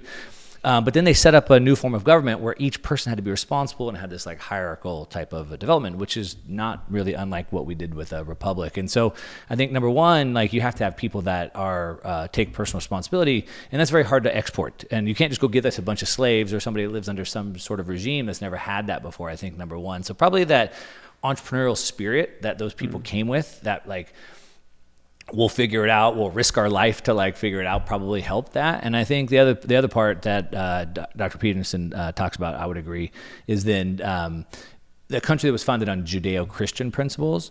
And whether you're a Christian or not, I don't think it really matters, in the sense of just understanding that Jesus said that the most important rule is put your neighbor above yourself. And so it's like this spirit of self-sacrifice. So Jordan Peterson was like at 4 a.m. when there's a hurricane, someone goes and fixes the power line if they go down. Like other countries, they don't do that. And so like you had those two ingredients, I think, that, in my opinion, sort of let this American experiment be so great. And of course, I agree with you. We haven't been able to export it. But I think because that seed like wasn't there, that's kind of my opinion on that. No, I think it's a solid opinion, and it's sound. We don't often recognize how much of the successful American experiment is based in our forefathers, because frankly, our forefathers stand in harsh contradiction to a lot of what we say is required now, right? It was only landowners that could vote. By limiting who could vote only to people who were landowners, you create a sense of built-in responsibility. You couldn't vote at all if you didn't have a stake in the game, essentially. And this is a super contrarian take. Viewers probably not going to like this, but I almost feel that maybe if you don't pay taxes, you shouldn't vote. Like I lived in a homeowners association just down the street, and I had to pay money, but we had tennis courts and a pool and all these things. It was nice, and I decided I didn't want to live in there anymore. I didn't like some of the rules, and now we live in an area with no homeowner association. I don't pay those dues anymore, nor should I get to vote what they do over there anymore. Right. And so maybe you don't have to be a landowner, but like it's incentive mechanisms, it's skin in the game, as we call it, kind of a thing, right? And that's how it started, right? But then over time, because we have three different bodies, right? We have a legislative body, a judicial branch, and an executive branch. Like they all change. Everything evolves. Yeah. And now we've evolved to a place where the incentive mechanism isn't really there. Yeah. So, and even worse, the people who have more incentive don't have more say. Yeah, the people who have less incentive don't have less say. We all have equal say. And then some people don't exercise their right to say at all. Yeah. So we end up in this very difficult place, which, again, going back to my comment about is the American experiment a success or not, when you say that a business's job is to stay in business and grow, is to grow, right? Stay alive and grow. I don't know that the United States' version of democracy is growing very well, especially not as we see European partners separating. We see Middle Eastern partners alienating. We see, Latin American partners, going a different direction. Yeah. Is that American ideal? Is that American business currently growing, or is it currently shrinking? Is it stagnating? Well, it grew.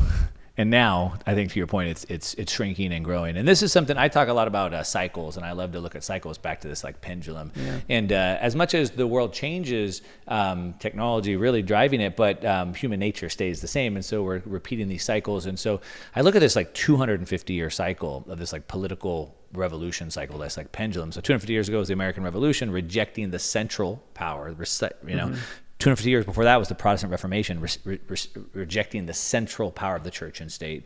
And I think now we've seen the pendulum swing to centralization with the WEF, with the BIS, the IMF, the dollar homogeny, et cetera. But like it looks like the world's like rejecting it. That pendulum is about to swing back because we've just taken it too far, and we'll probably go back the other way. We could certainly dig in more on there, but I want to get into this next part. You talked about informed, responsible decision. And so part of it, kind of even just carrying on what we're talking about, like having this voter base that doesn't have skin in the game. And if they don't have skin in the game, then maybe they're not making informed, important decisions. And I think a lot of times without skin in the game, we'll talk about Bitcoin later, but I've told people just buy like $5 worth. Because once you put a little money there, like you'll just kind of get a little interested in it, kind of a thing, right? And so, like back to kind of paying taxes, like you'll care more if you pay taxes, right? If you pay for land, and maybe you'd care enough to become informed. And I think, and this is not a whole conversation to go down this rabbit hole, but like I think somebody was floating the idea of like maybe we should make people take a test before they vote. Like, do you know the three branches of government? Do you know how the government works? Like, do you understand these social issues? Have you thought through? Did you even read the voter manual? A lot of times, like our county, they'll send out the voting guide, and then they'll give you the bill, and then they'll give you the pro argument for it, and they'll give you the con argument for it, and then they'll give you the rebuttal to the pro, right? And at least like you could read that. Yeah. But like, how many people have done that? Yeah. Kind of a thing. So back to the informed, responsible decision making, but more specifically, we have the rise of the internet. And I mentioned just now the Protestant Reformation. And really, if you look at the Protestant Reformation, you had the church and state that had sort of this monopoly and sort of this feudal system, if you will, a dictatorship, if you will. But technology, 70 years before that, was a new piece of technology called the printing press, which disseminated the Bible. And they read the Bible and said, wait a minute, you have not been telling us the truth. Like, we don't need you anymore. We have our own independent, decentralized path to God, kind of a thing. And now we have sort of a same 500 years later, as the pendulum has swung back, we have the internet that's sort of done the same thing by disseminating information. And you mentioned earlier that the role of the state or the government is to stay in power and continue to grow. And you mentioned that they have to kind of control that narrative if they want to stay in power. And the internet certainly undermines their ability to do that. Have you read the book Revolt of the Public? No. So it was written by another CIA guy, Martin Gurry, and he was a CIA analyst, or he was in the CIA, and he wrote the book. And it's basically, the Revolt of the Public is basically talking about how the internet has changed things. And he talks about the Arab Spring and a couple different things that happened, but basically how the reason why like central planning fails is the information problem. They don't have enough information to manage all the masses like a market, right? And so the internet has also caused that problem where like one leader, they just don't have enough information. Like the internet sleuths can like dig into all this data. And so he says that without being able to control that narrative, the edges, which are all the way around, will always replace the center. So we have two things. I think one, if we don't have an informed, responsible decision making from the people, that's a problem. So they need to have all the information, but at the same time, the state needs to be able to control the information if they want to stay in power. It seems like a tug of war there. Yeah, the state doesn't need to control the information. That's the first place where just the narrative. They don't need to control anything. Okay. Right. The state may have a vested interest in trying to shape the next step, but it shouldn't have control. As soon as you're part of a state that has control over that, you can't trust the state anymore, right? When the federal government looks at narrative, it's important to understand that narrative is a word that's thrown around in layman circles all the time. Narrative is a second step. The first step before narrative is called messaging. Okay. Without proper messaging, you can't build a narrative. So you have to have messaging first. Okay. If you think of it like the left side of the brain and the right side of the brain, your left logical side of your brain, that is the narrative. But the right emotional side of your brain, that is the messaging. So you start with the messaging. You start with the messaging. You start with the emotional center of the brain, because you can get people to agree or disagree very quickly if you talk to them from a basis of emotion. Yeah. And then once they buy in emotionally, guess what you can follow back with? You can follow back with whatever rational logic you need. It's how we buy things every day. Yeah. Right? We buy the thing that we want because we really like the way it looks. But then once we actually have it, then we're like, oh, and it's also really good for my posture, and it's also really good for the house, and it's really good to the environment. We have all these logical reasons why we support it. So what the government does, what any propaganda engine does, what any political campaign does, is they create a message or a series of messages that create an emotional attachment that then they can shape into a collective narrative. That's not just what the government does, that's what advertising does, that's what marketing does, that's what your favorite TV show does. Again, we're just following human nature. You don't have to control information if you understand how to create a message and a narrative. Because once you create the message and the narrative, you've got lifelong believers. The church has been doing it for a long time, and they don't control anything about the internet, right? Well, they tried. Back to the Protestant Reformation, they tried to control the information. Yeah. And when they couldn't control the information anymore, they lost their place. And the church is still pretty powerful, even though they lost the information, that information war, right? But my point is just trying to control the information is a losing game. It is, yeah. And what we have in our world is an abundance of information, but information is not the same thing as intelligence. Information is not the same thing as wisdom. It's just information. Right. So there's just as much garbage that's wrong as there is nuggets that are true. So what we're finding, just like you're saying with that pendulum swing, people are going to have to choose what to consume and what not to consume. And what's sad is when responsible, attentive parties try to find good information, but only find garbage. Or when they try to find the truth, but the algorithm that they're stuck in only feeds them lies. That's the part that's so difficult. And that's the part that people have to learn to adapt and overcome in the coming years. Because we live in a world now where technology has always moved faster than human evolution. The brain is an amazing machine, but this doesn't evolve as quickly as technology evolves. So now technology is evolving to undermine our own neural processes by giving us convenient answers, knowing that our brain is going to accept convenient answers before our brain accepts difficult or challenging answers. So Yes, they start with emotion first, and that's why, you know, I've seen it. I didn't put it into the words that you've put it into, and it makes perfect sense. But like most of these conversations that we have in society today are emotional. They're not rational discussions. And trying to talk with anybody that has a different viewpoint is almost impossible because it's always coming from an emotional standpoint, which you can't argue with. Right. So that's, I guess, I guess the question I would ask then is that why it's emotional, because they need to get the emotional ground before they try to get the rational ground, or that's just how it just naturally emerged? I mean, somebody, if you want to talk about, you know, we'll talk about vaccines, you want to talk about abortion, you want to talk about I mean, it's all emotional. Mm-hmm. There's like almost no logic behind it, and there's almost no amount of logic you could give that person that would get them to change their emotional state. So like I said, I guess the question is that just natural emergent, or is it sort of, it seems like the rhetoric that we see from both sides on the media really appeals to that emotional state. Absolutely. It's because there's lots of really solid science that demonstrates that you have to go emotional first.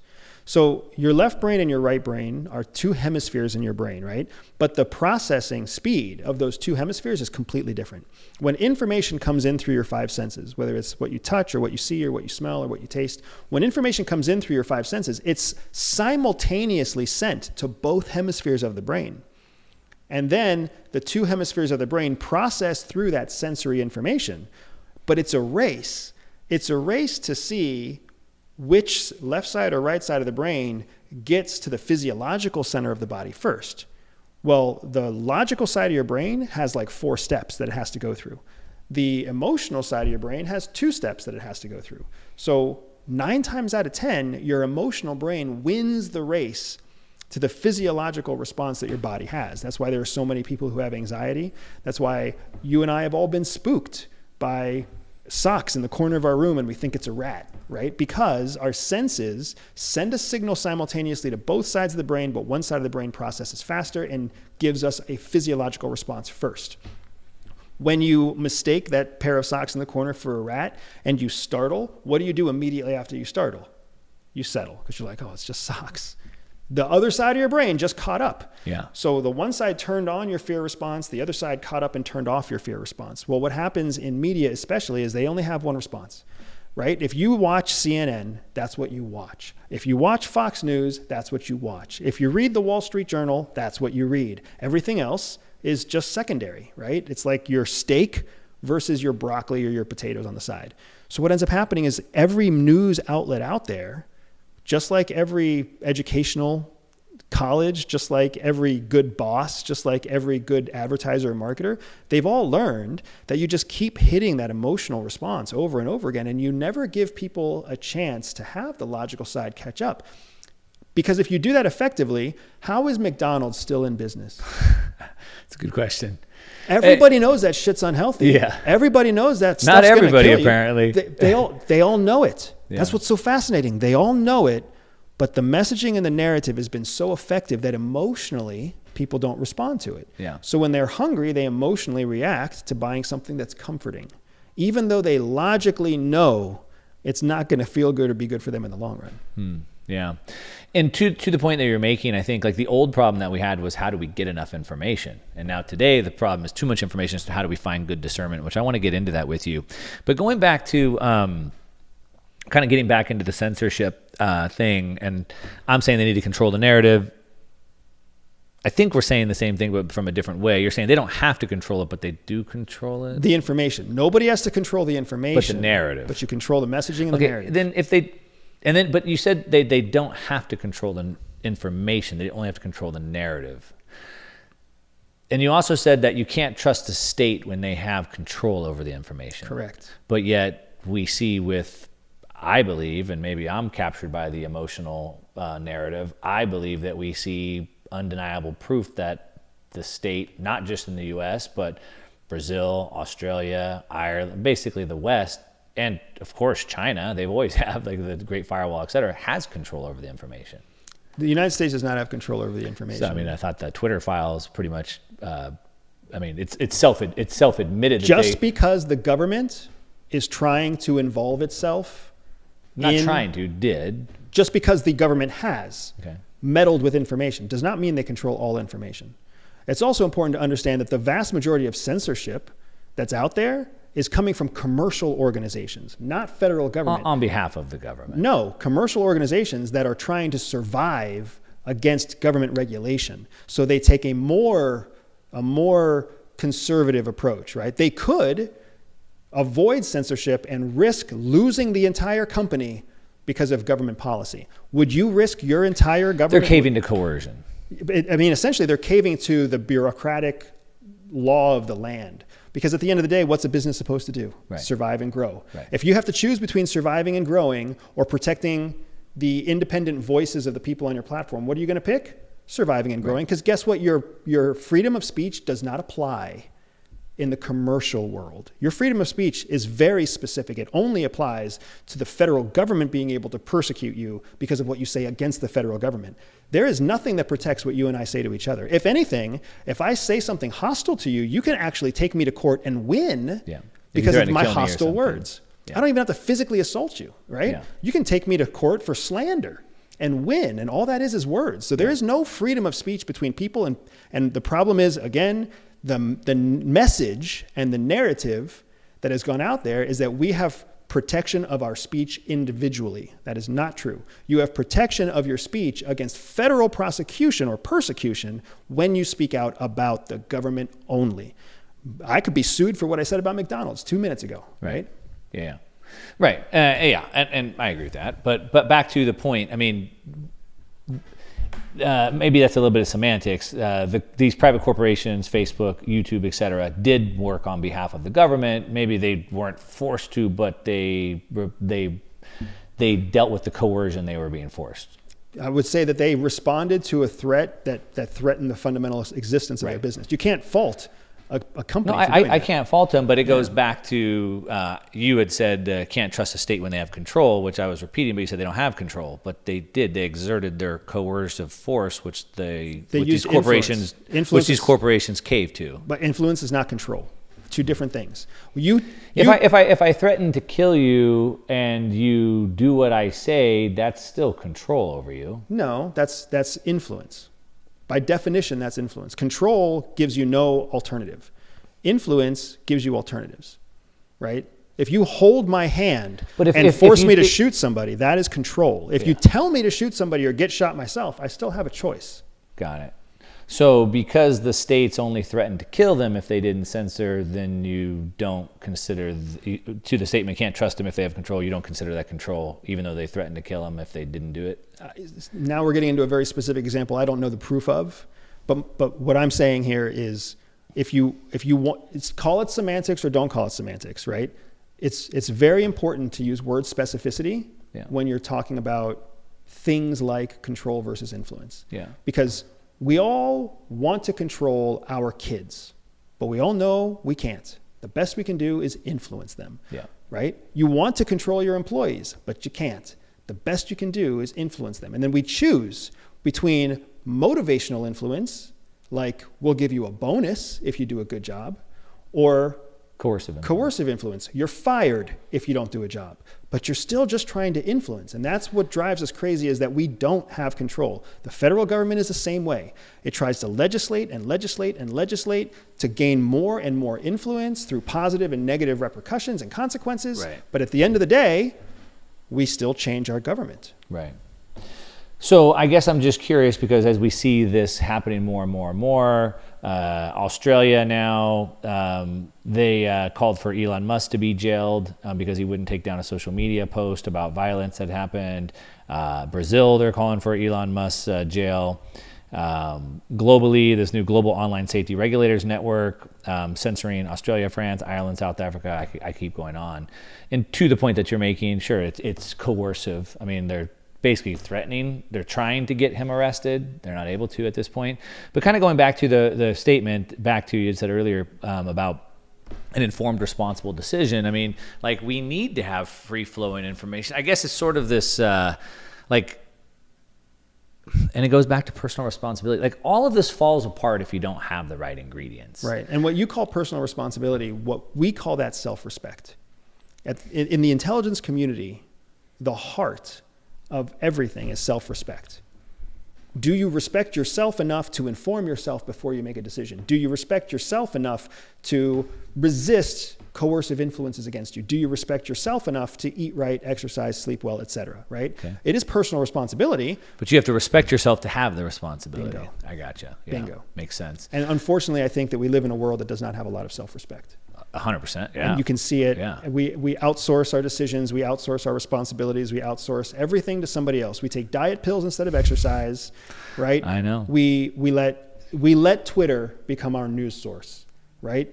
I think Twitter is a really good news source, but it's dangerous like any other news source if you don't. Twitter is not a news source. I will say that until I'm blue in the face. Twitter is a social media outlet. What is social media? Media produced by a social user. That's all it is. Can it carry a news story? Can a user share a news story? Yes. But Twitter is not a news source. Twitter does not journalistically vet or create anything original that goes out as a news piece that fits any of the requirements of journalism. But plenty of those journalists are on Twitter. Plenty of those journalists are on Twitter, and there are plenty of independent journalists on Twitter. Right. But it's still social media. Yeah. Well, what creates momentum in social media? The social users. Yeah. So an independent journalist creating a well-balanced journalistic piece versus an alarmist journalist creating something that's false but catchy, the social user base is what determines whether or not this one or that one wins the race. Yeah. Right? So again, not a news source. You go to the front of BBC, it doesn't matter how popular an article is, the top headline is the top headline. Right? It's not like it's a social race of likes and downvotes that decides what you see on BBC or what you see on Wall Street Journal or what you see in the Times of India. Yeah. Right?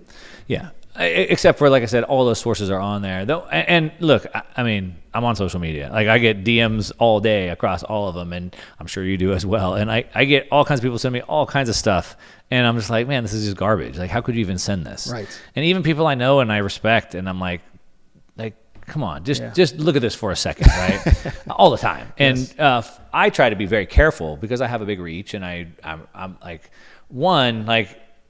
even if I do think it's true, it may not be worth me putting back out there, number one. So I have to think about that from one standpoint. But even two, it's like usually with just a couple of minutes of just like research, you could just kind of even just thinking through this, you could kind of realize if it's true or not. So I agree. There's definitely a cesspool, but this kind of goes back to, do we have enough people that self-respect themselves to take the time like I do to go through it? I respected the network. I respect the reach that I've built, and so I have to cultivate that properly. But I guess the question, just going back to that informed, responsible decision making, we have to have people that are able to do that. But if they're not given both sides of that argument, how can they achieve that? That's a fantastic question, right? So we live in a world that unfortunately celebrates ignorance. And that's not just the United States. One of my favorite, not to cut you off, growing up in Southern California, punk rock, and there's an old punk rock band, No Effects, and they said, how can democracy work when ignorance is celebrated? Yeah. Exactly what you said, right? I mean, there's so much truth to lyrics and music, right? Music is oftentimes the history book of the future, right? So we're seeing that. We're seeing that ignorance is celebrated. If you're ignorant, you actually could live a happier life. Ignorance is bliss. Oh my gosh, man. If you're ignorant, then everything is new and interesting. If you're ignorant, then you're always principled and everybody else is always the man, right? Like, it's celebrated. And we see that from media and television and the kind of, even the books that we reference, right? Anybody can create a book on anything, anywhere, and they can post it to Amazon or call it an ebook or get an ISBN number, and it's a published book. Whereas it used to be something important when you had a book, right? It was vetted, it was peer reviewed, et cetera, et cetera.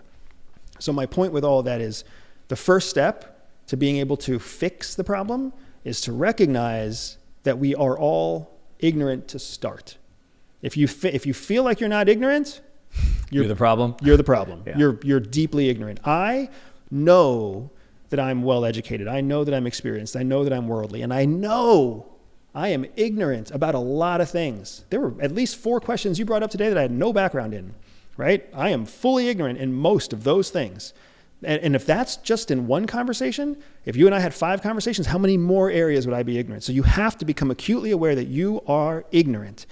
And then you have to become acutely aware that the people who are knowledgeable where you are ignorant have the advantage over you.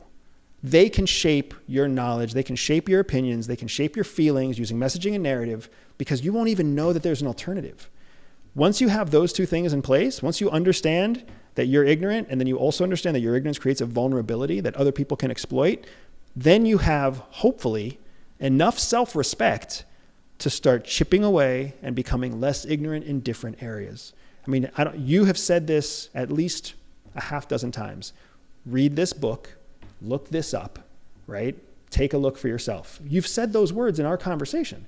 That is giving people an opportunity to chip away at their ignorance and become a little bit more knowledgeable. Even if they're becoming more knowledgeable in something that is wrong, you have to become more knowledgeable in a wrong thing to discover that it's wrong. It's just like what you were saying about your friends who send you articles, and you're like, take 10 seconds to just read this thing. Yeah. But unfortunately, like, ignorance is celebrated and nobody is calling into attention. Like, nobody's calling attention to it. Yeah. No one is raising their hand and saying, I'm ignorant and I'd like to fix that. Yeah. Instead, everybody's saying, I know for a fact, irrefutable evidence. I know it's true. We actually don't. Information is not vetted. Yeah. And you can find an answer that's in line with your belief system anywhere that you want to on the internet, unless you start to question your belief set and your sources on the internet. Yeah. And that on the internet, you can find anything within your belief system in the internet. And so back to technology always changes things, because it changes the way, a lot of things, the way we work, organize, and communicate. And, you know, when I was a kid, and I'm older than you, when I was a kid, like, we all listened to the same music and we all watched the same movies, and we, you know, like, we shared that commonality. And now today the internet has allowed us to go down to a million rabbit holes, if you will. And so just kind of thinking back to the government started as a small decentralized government that didn't have much control of your day-to-day lives, and now it's gotten to this big monolith that wants to control what time your kids go to school. But as the government's gotten bigger with more control, the people have become more different. Like, it's like we've gone like this almost, you know, which is sort of the premise of that book, The Revolt of the Public. And it's just like this form of government we have today is just not compatible with this changing world that we have with the internet. But unless you disagree with that, no, I don't disagree with that. I think that it's the form of government they have. The form of government that we have is not compatible with where information is going, which is why you see the government struggling, and it's one of the places that it first tries to exert itself is in the information space itself. Right? Because it's like, oh, even the government knows that the problem with continuing to govern is the information.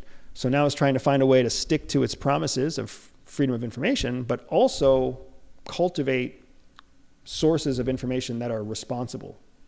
And it's hard to do that, especially when you layer in social media. If you recall, you and I used to find information in an encyclopedia in a library. Yeah. Think about how much effort had to go in. You had to know what you wanted to find, go to the library, go to the encyclopedia, look it up in the encyclopedia. And if you were like me, you would find 2 or 3 different encyclopedias and you would cross-reference them. Yeah. That's like 5 steps. It required effort. To get an answer. Now, you sit down to take a shit. Yeah. And your social media feed feeds you the thing that you're interested in from yesterday. Yeah. Like, the encyclopedia comes right to you, but it doesn't come with 4 other sources, right? If anything, once you stop for 3 seconds and look at that, now the algorithm knows to show you more like that. Yeah. It's like looking at the wrong encyclopedia over and over again, because you don't realize there's any other encyclopedia out there. The one good thing I'd say back to Twitter is so many times, and we have a problem in today's culture where they just want to read the headline and they think they understand the article, but they didn't read the article.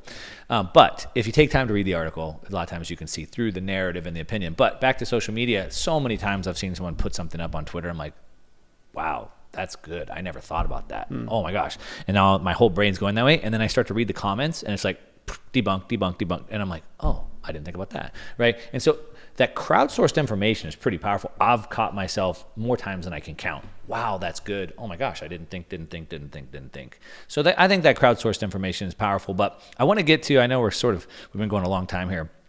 I want to get to the big topic at hand that you talk about all the time and that most people probably care about, and that's like World War III and Civil War. Maybe they're together, maybe they're different, but I've kind of thought this through as it seems like it kind of makes sense to me where, you know, we see the world, the political systems are changing. A lot of it seems to be from this mixing up of people. The governments are sort of responding by trying to control the flow of information.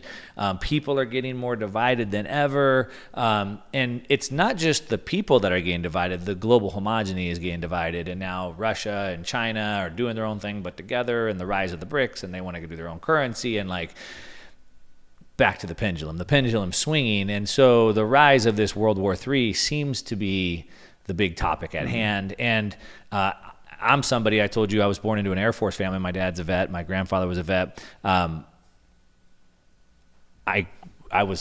grew up under the Cold War, right? I mean, the Berlin Wall was still up, you know, when I was a kid. And so, but for the first time in my life, I'm like, dang, like we could have a nuclear war. And I'm like in Southern California, I'm probably a pretty hot target here. So are we having a World War III? There's a long answer and a short answer. I'll start with the short answer. The short answer is yes. I believe we are in the middle of World War III right now. Already in the middle. Already in the middle. I think what people don't recognize, to go to the long answer, is that war evolves. War changes. Just like a virus, just like any one of us, right? At 35, you're not the same person you were at 25, and you're not the same person that you're going to be at 55. What happens is people think World War III is going to look like World War II. I don't know why people think that. The generals fight the last war. But they think that. But World War II didn't look like World War I. Vietnam didn't look like World War II. The Gulf War, the War on Terror, didn't look anything like the Vietnam War, right? So why do we keep thinking that World War III is going to look like bombers and tanks and nuclear weapons? That's not what World War III is going to look like. World War III is a war doctrinally, meaning what's taught in the Army war schools and the Air Force war schools, not just in the United States, but across all the first world countries. World War III is a war of what's called proxy war. Proxy war is when rich countries fund conflicts in small countries, also known as intra-state war, intra-state war, rather than inter-state war. Inter-state means two independent states invade and fight with each other. The closest thing we have to that right now is Russia and Ukraine. But wouldn't that be the textbook definition of a proxy war? It's not a textbook definition because it's a blend of the two. Okay. Syria is a textbook definition, right? Internal conflict led to a civil war that was funded by outside partners. The United States funded one side, Russia funded the other side, right? Textbook. Libya, textbook. Got it. So because the U.S. is using Ukraine as a proxy, but with Russia. And Russia did physically invade across the border, right? So it's a hybrid.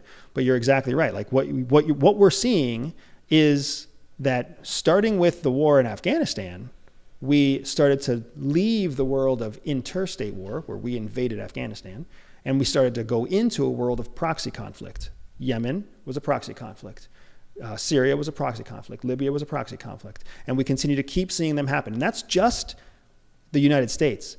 When you look at China, when you look at Russia, when you look at Turkey, when you look at Saudi Arabia, there are even more. There are many, many more conflict zones. There's 112 conflict zones in the world right now, all being funded by external countries that are funding a conflict in a third world country against a competitor to their country. Just like we're funding Ukraine, Russia and China are funding Russia, right? Like you look at Israel right now.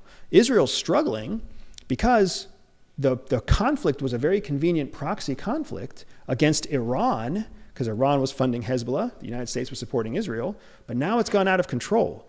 And now it's starting to mutate into something different, right? With Benny Gantz leaving the war cabinet, you're even seeing Israel itself divided over how it's going to handle itself in Gaza.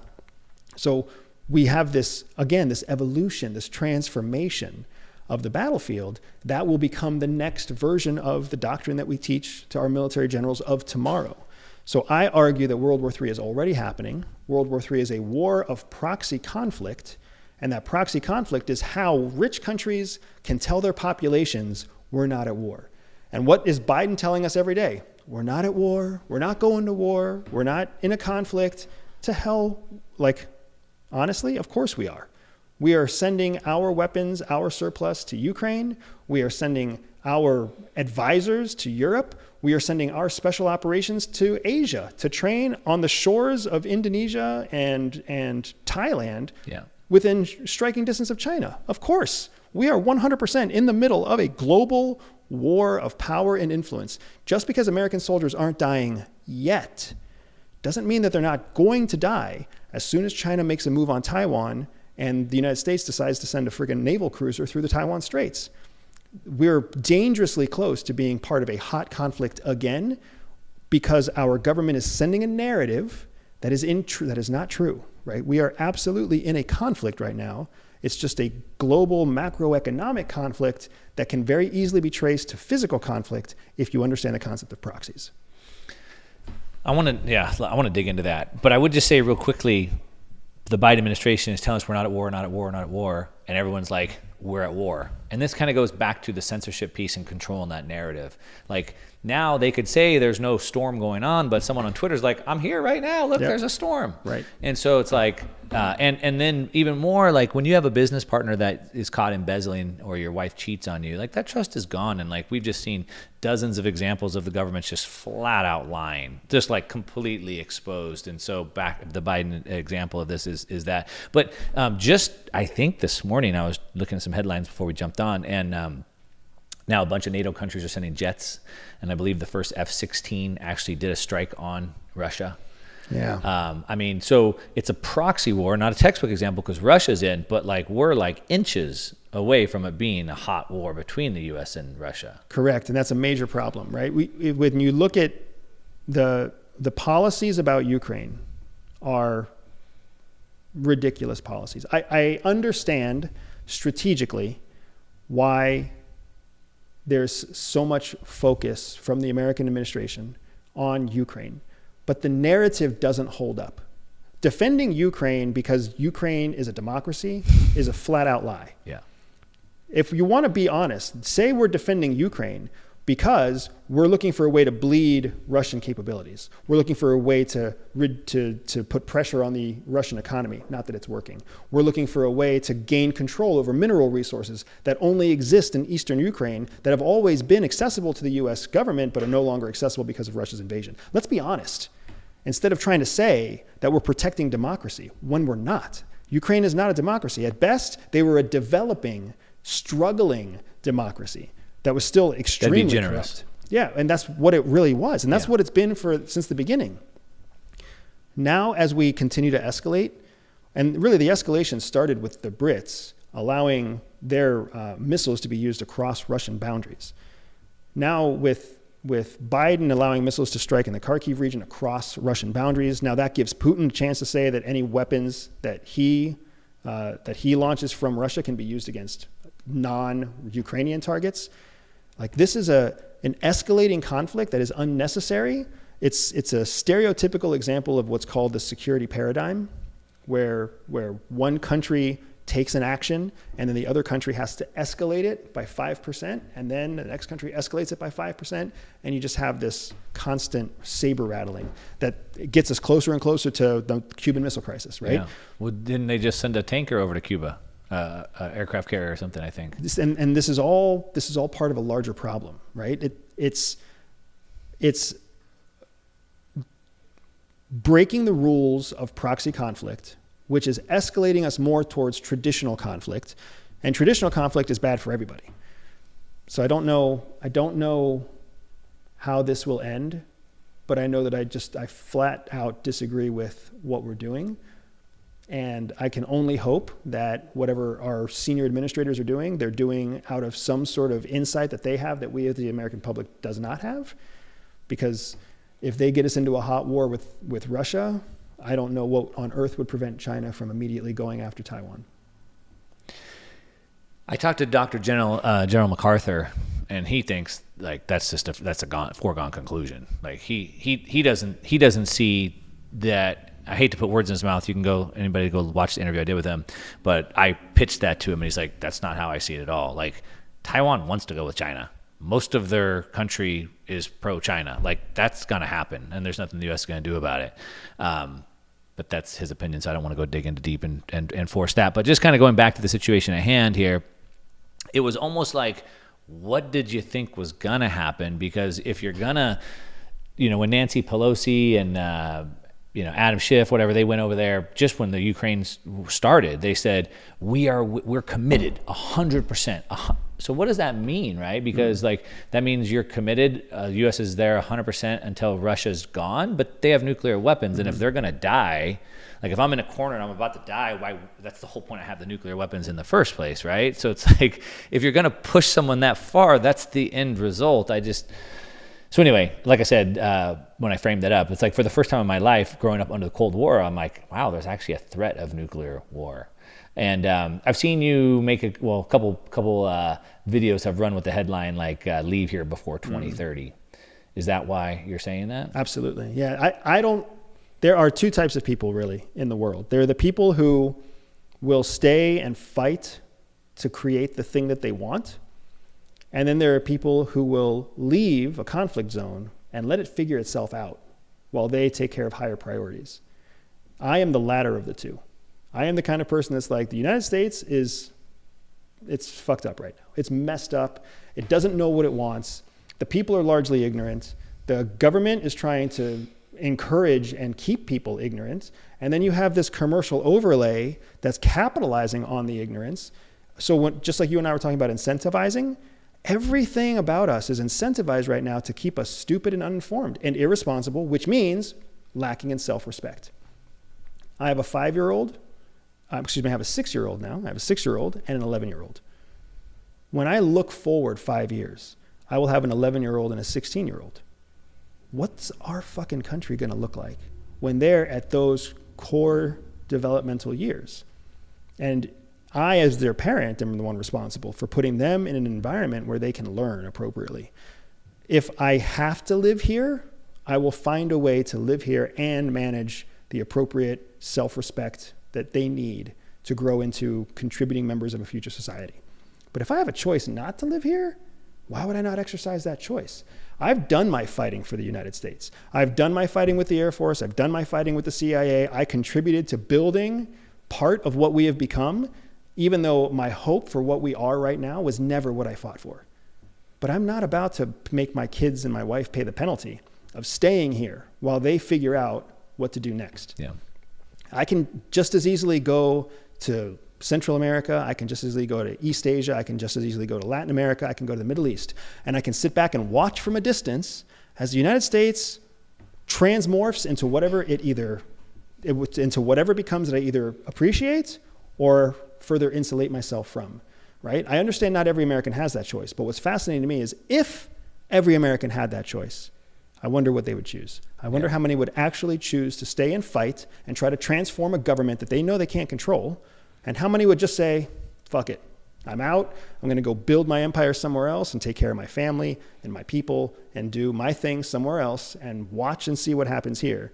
Because this is not the country that my parents left me, this is not the country that I want for my kids, and I don't know where this country's going right now. So we'll let it figure itself out. Yeah.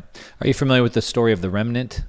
So there was a book written called Jacob's Ladder. It's like a 100-year-old book that's done really well. But the story of the remnant are through the Old Testament of the Bible, many times the Israelites were driven out of their land and conquered by many times, and they'd come back. And the remnant were the few people that came back and rebuilt the kingdom, right? Rebuilt the temple, if you will.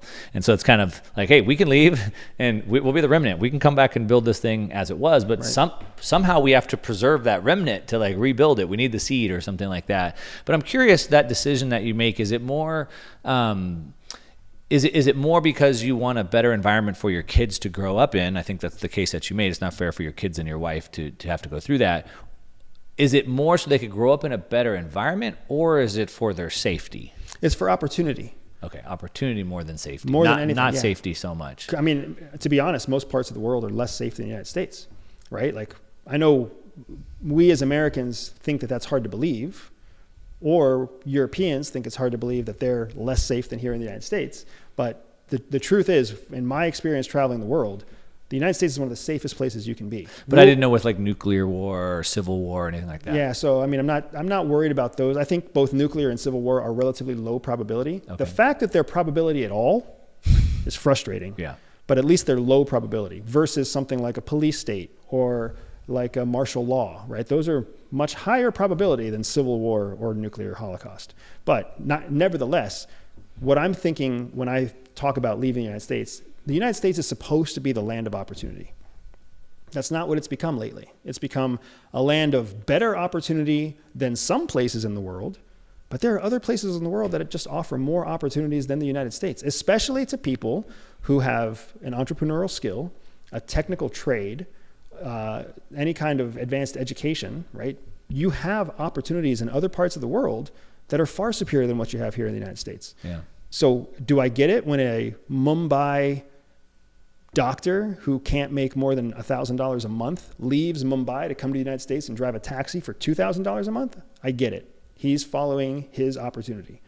But if you're inside the United States and you're a cyber analyst, you can do that anywhere in the world and get paid more to live in a nicer place with less stress. And there's a solid chance that your primary client will still be an American company. Yeah. Right? So why would you stay here? Why would you stay in Ohio and do that? Why would you stay in Miami and do that? Why would you stay in you name it and do that when you could go somewhere else? Yeah. So for me, especially when I layer on the additional level, not only can I be an entrepreneur somewhere else, not only can I be a contributing member to society somewhere else, not only can I be a content creator somewhere else, but if I take my kids somewhere else, they get to learn a different language. Mm-hmm. They get to learn what it's like to be an American citizen abroad. Guess what you are when you're an American citizen abroad?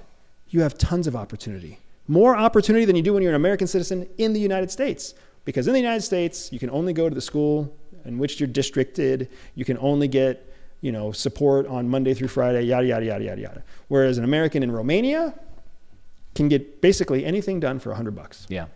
I have several, in my sort of online entrepreneur, content creator, kind of course creator, coach, et cetera. In that world, I know lots of people that have done that. And I was just at a conference speaking last weekend, and some of my friends, they live down in Colombia. And I mean, the quality of life they have down there for a few $1,000s a month is just unbelievable. And they mainly, they work in dollars. We're international at this point. And that kind of goes back to the thesis of decentralization. Yep. Now that we have the internet and we have the ability to take this with me anywhere I go, like we can just go do what we do from anywhere, and having a lower cost of living then allows for a higher quality of life. And so the internet is really one of these things. The next thing, so there's really three technologies. I call it the decentralized revolution that we're in. And so the internet is a piece of that, but then we have borderless, permissionless, decentralized money. So we have Bitcoin now. And then we have AI, which is sort of centralizing because who controls the LLM. But at the same time, it allows me to maybe do the work of 10 people or 100 people. So it's also sort of decentralizing, if you will. But a lot of people would say that Bitcoin was created by the CIA. I'm sure you've probably heard that. Yeah, everybody thinks that everything. There's someone who believes everything is created by the CIA. But I don't see that happening, and nowhere in my experience has that ever been a claim the CIA has made or even been assessed or assumed inside the hallways of Langley. Yeah. I think where that kind of picks up steam is because it uses encryption technology, which, I'm guessing the NSA, right, the military, has the encryption technology. So you haven't heard that before? No. So, I've heard it before, but it makes as much sense now as it does then. Yeah. Do you have any views or opinions on having the ability to kind of control your money outside of the state system? So, yes and no. So what I will say first is that the assumption that great encryption starts at CIA is a false assumption. The correct assumption is that some very specialized company out there creates outstanding encryption, and then CIA becomes the first investor. Right. That's the way it actually works. Right. So Bitcoin or the role of the blockchain is a fantastic technology that was created. And then everybody jumps on board because what do you do whenever there's a fantastic technology? You jump on board. Right. Blockchain is a fantastic technology. The idea of a decentralized currency is a fantastic technology, but it goes against the model of the state. So it makes total sense that decentralized currency would be adopted by individual citizens across the world. And there's millions, tens of millions, billions possibly, Bitcoin users. But the idea that Bitcoin will ever be fully accepted by a federal government, the probability is very, very low because it stands in contrast to what federal governments want, which is control. They want control, they want predictability, they want to be able to make a little bit of money off of every transaction because that's what drives their GDP. Decentralized currency takes away the government's ability to make money off of every transaction. So even though the blockchain is there to show full accountability, the federal government would rather have the blockchain in their own currency. So it becomes this constant point of consternation where federal governments are going in the direction of cryptocurrency, which is good, right? Cryptocurrency is something we should adopt. But what they're doing is they're going about it in a way where they're developing their own cryptocurrencies and abandoning the market cryptocurrencies, which leaves the market cryptocurrencies in an uneven place. Yeah. The one thing I would say to that is what we saw in the United States, again, because we're still somewhat of a republic with independent states, we saw sort of how they dealt with marijuana, for example. In one state legalized it, another state, now states, and now Biden's like, all right, screw it. Like, we'll just make it federal.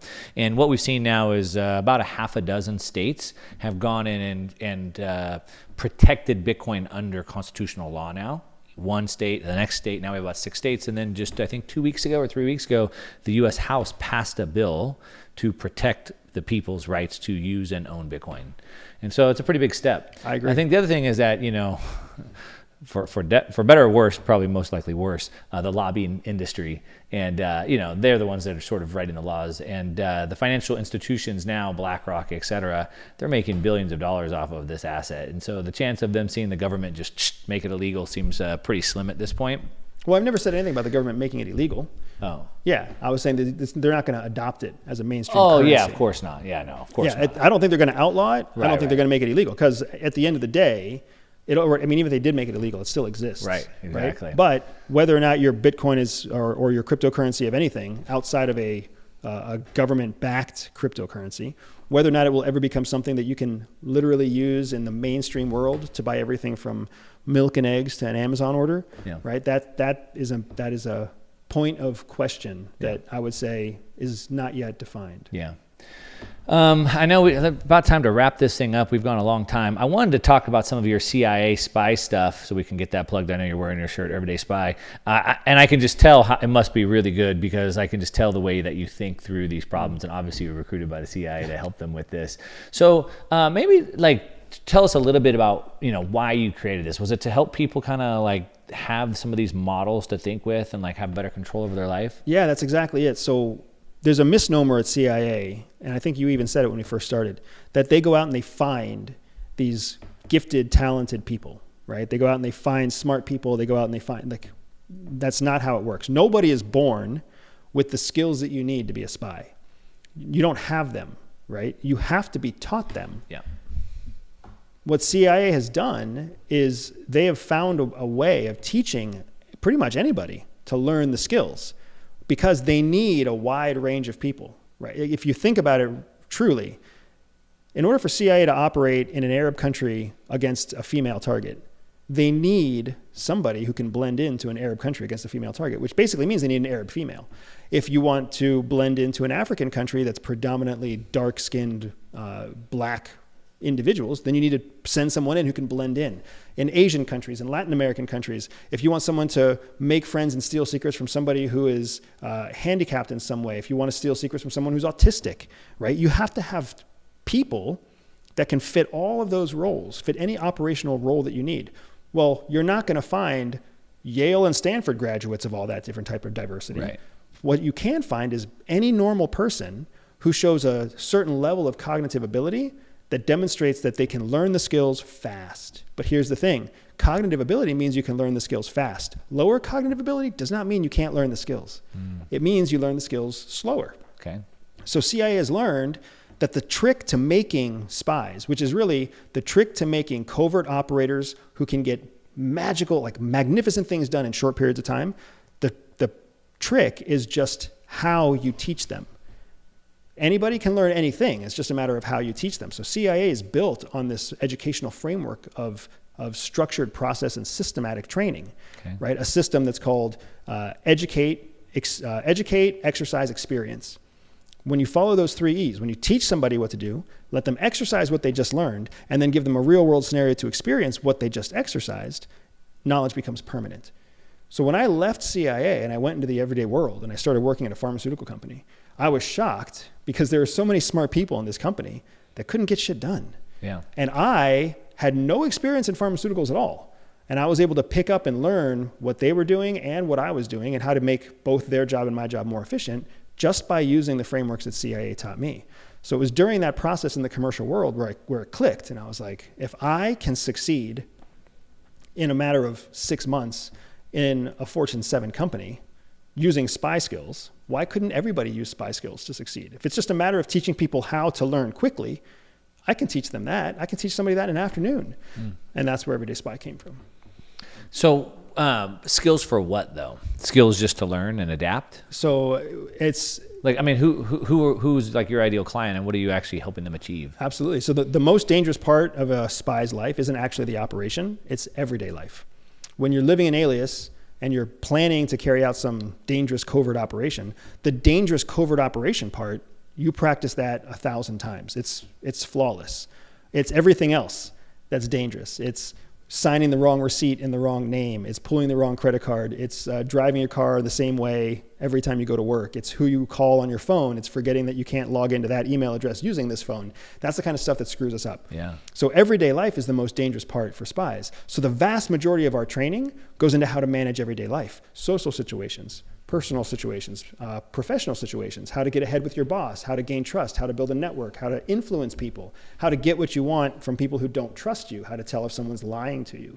These are the kind of skills that exist for us. The problems that exist for us in everyday life come from all those areas, right? Even how to get better sleep, how to have a stronger memory, how to maintain fitness when you don't have a gym. All of these things are everyday problems that spies face in an operation all the time. They're also problems everyday people face all the time. How to know what information to trust, how to know which information to reject, how to know when somebody has been corrupted against you, how to know when somebody is corruptible against somebody they believe in. These are all super useful skills, from negotiation to persuasion, for how to build a business, how to get a promotion, how to change career paths, right? Like there's even, I've had the opportunity to work with people who are trying to save a marriage. I've had the opportunity to work with executives who are trying to reconnect with their children. Like, the skills are incredibly adaptable to everyday life because all the frameworks were built for us to succeed undercover in everyday life. Yeah, sounds great. I could see how that could be beneficial. I was thinking about, when you're talking about that, just that book, Never Split the Difference, FBI hostage negotiation techniques, and like how powerful they are. And I've read it a couple times and I've listened to nuggets, but like, I can't really go apply that because I haven't practiced it. Not only that, but life is very rarely a hostage negotiation. Right. Usually, well, you don't have, your kids aren't old enough yet. Generally speaking, somebody can always walk away. Yeah. In a true hostage negotiation, nobody can walk away. So that's been the challenge that a lot of my predecessors have had, is how do you apply interrogation techniques to everyday life? Yeah. Everyday life is not an interrogation. How do you apply law enforcement techniques to everyday life? Everyday life is not a criminal act. Yeah. Right. Everyday life is an intelligence operation all the time. Yeah. All right. Well, I think we can wrap it up with that. Actually, let me ask you 3 rapid fire questions here. Give me your opinions on these. Julian Assange. Julian Assange, I don't know why we're all so afraid of him. I mean, WikiLeaks is what it is, but he was given the information. He's tried to democratize information.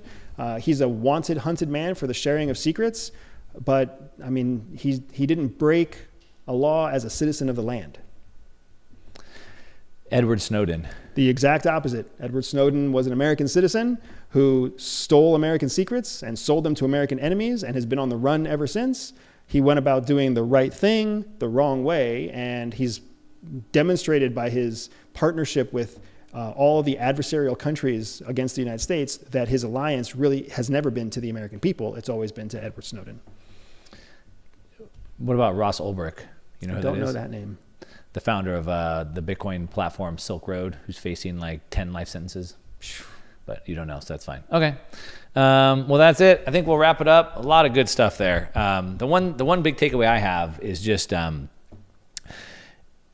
informed and educated people. And like we talked about, like the personal responsibility. So I just challenge everyone, just like, it starts with, I think you said, self-respect. And respect yourself enough to go get informed and educated. Yeah. And then the other thing I'd say is take the time to learn both sides, right? That's like the key thing I think about. Anything else you want to leave? Last parting thoughts? No, it's been a pleasure to be here. Thanks so much for having me. It's a really challenging and exciting conversation. I really like it when I get to have a conversation like this, because so often I get the same questions the same way, and this was not that. Cool. Thanks.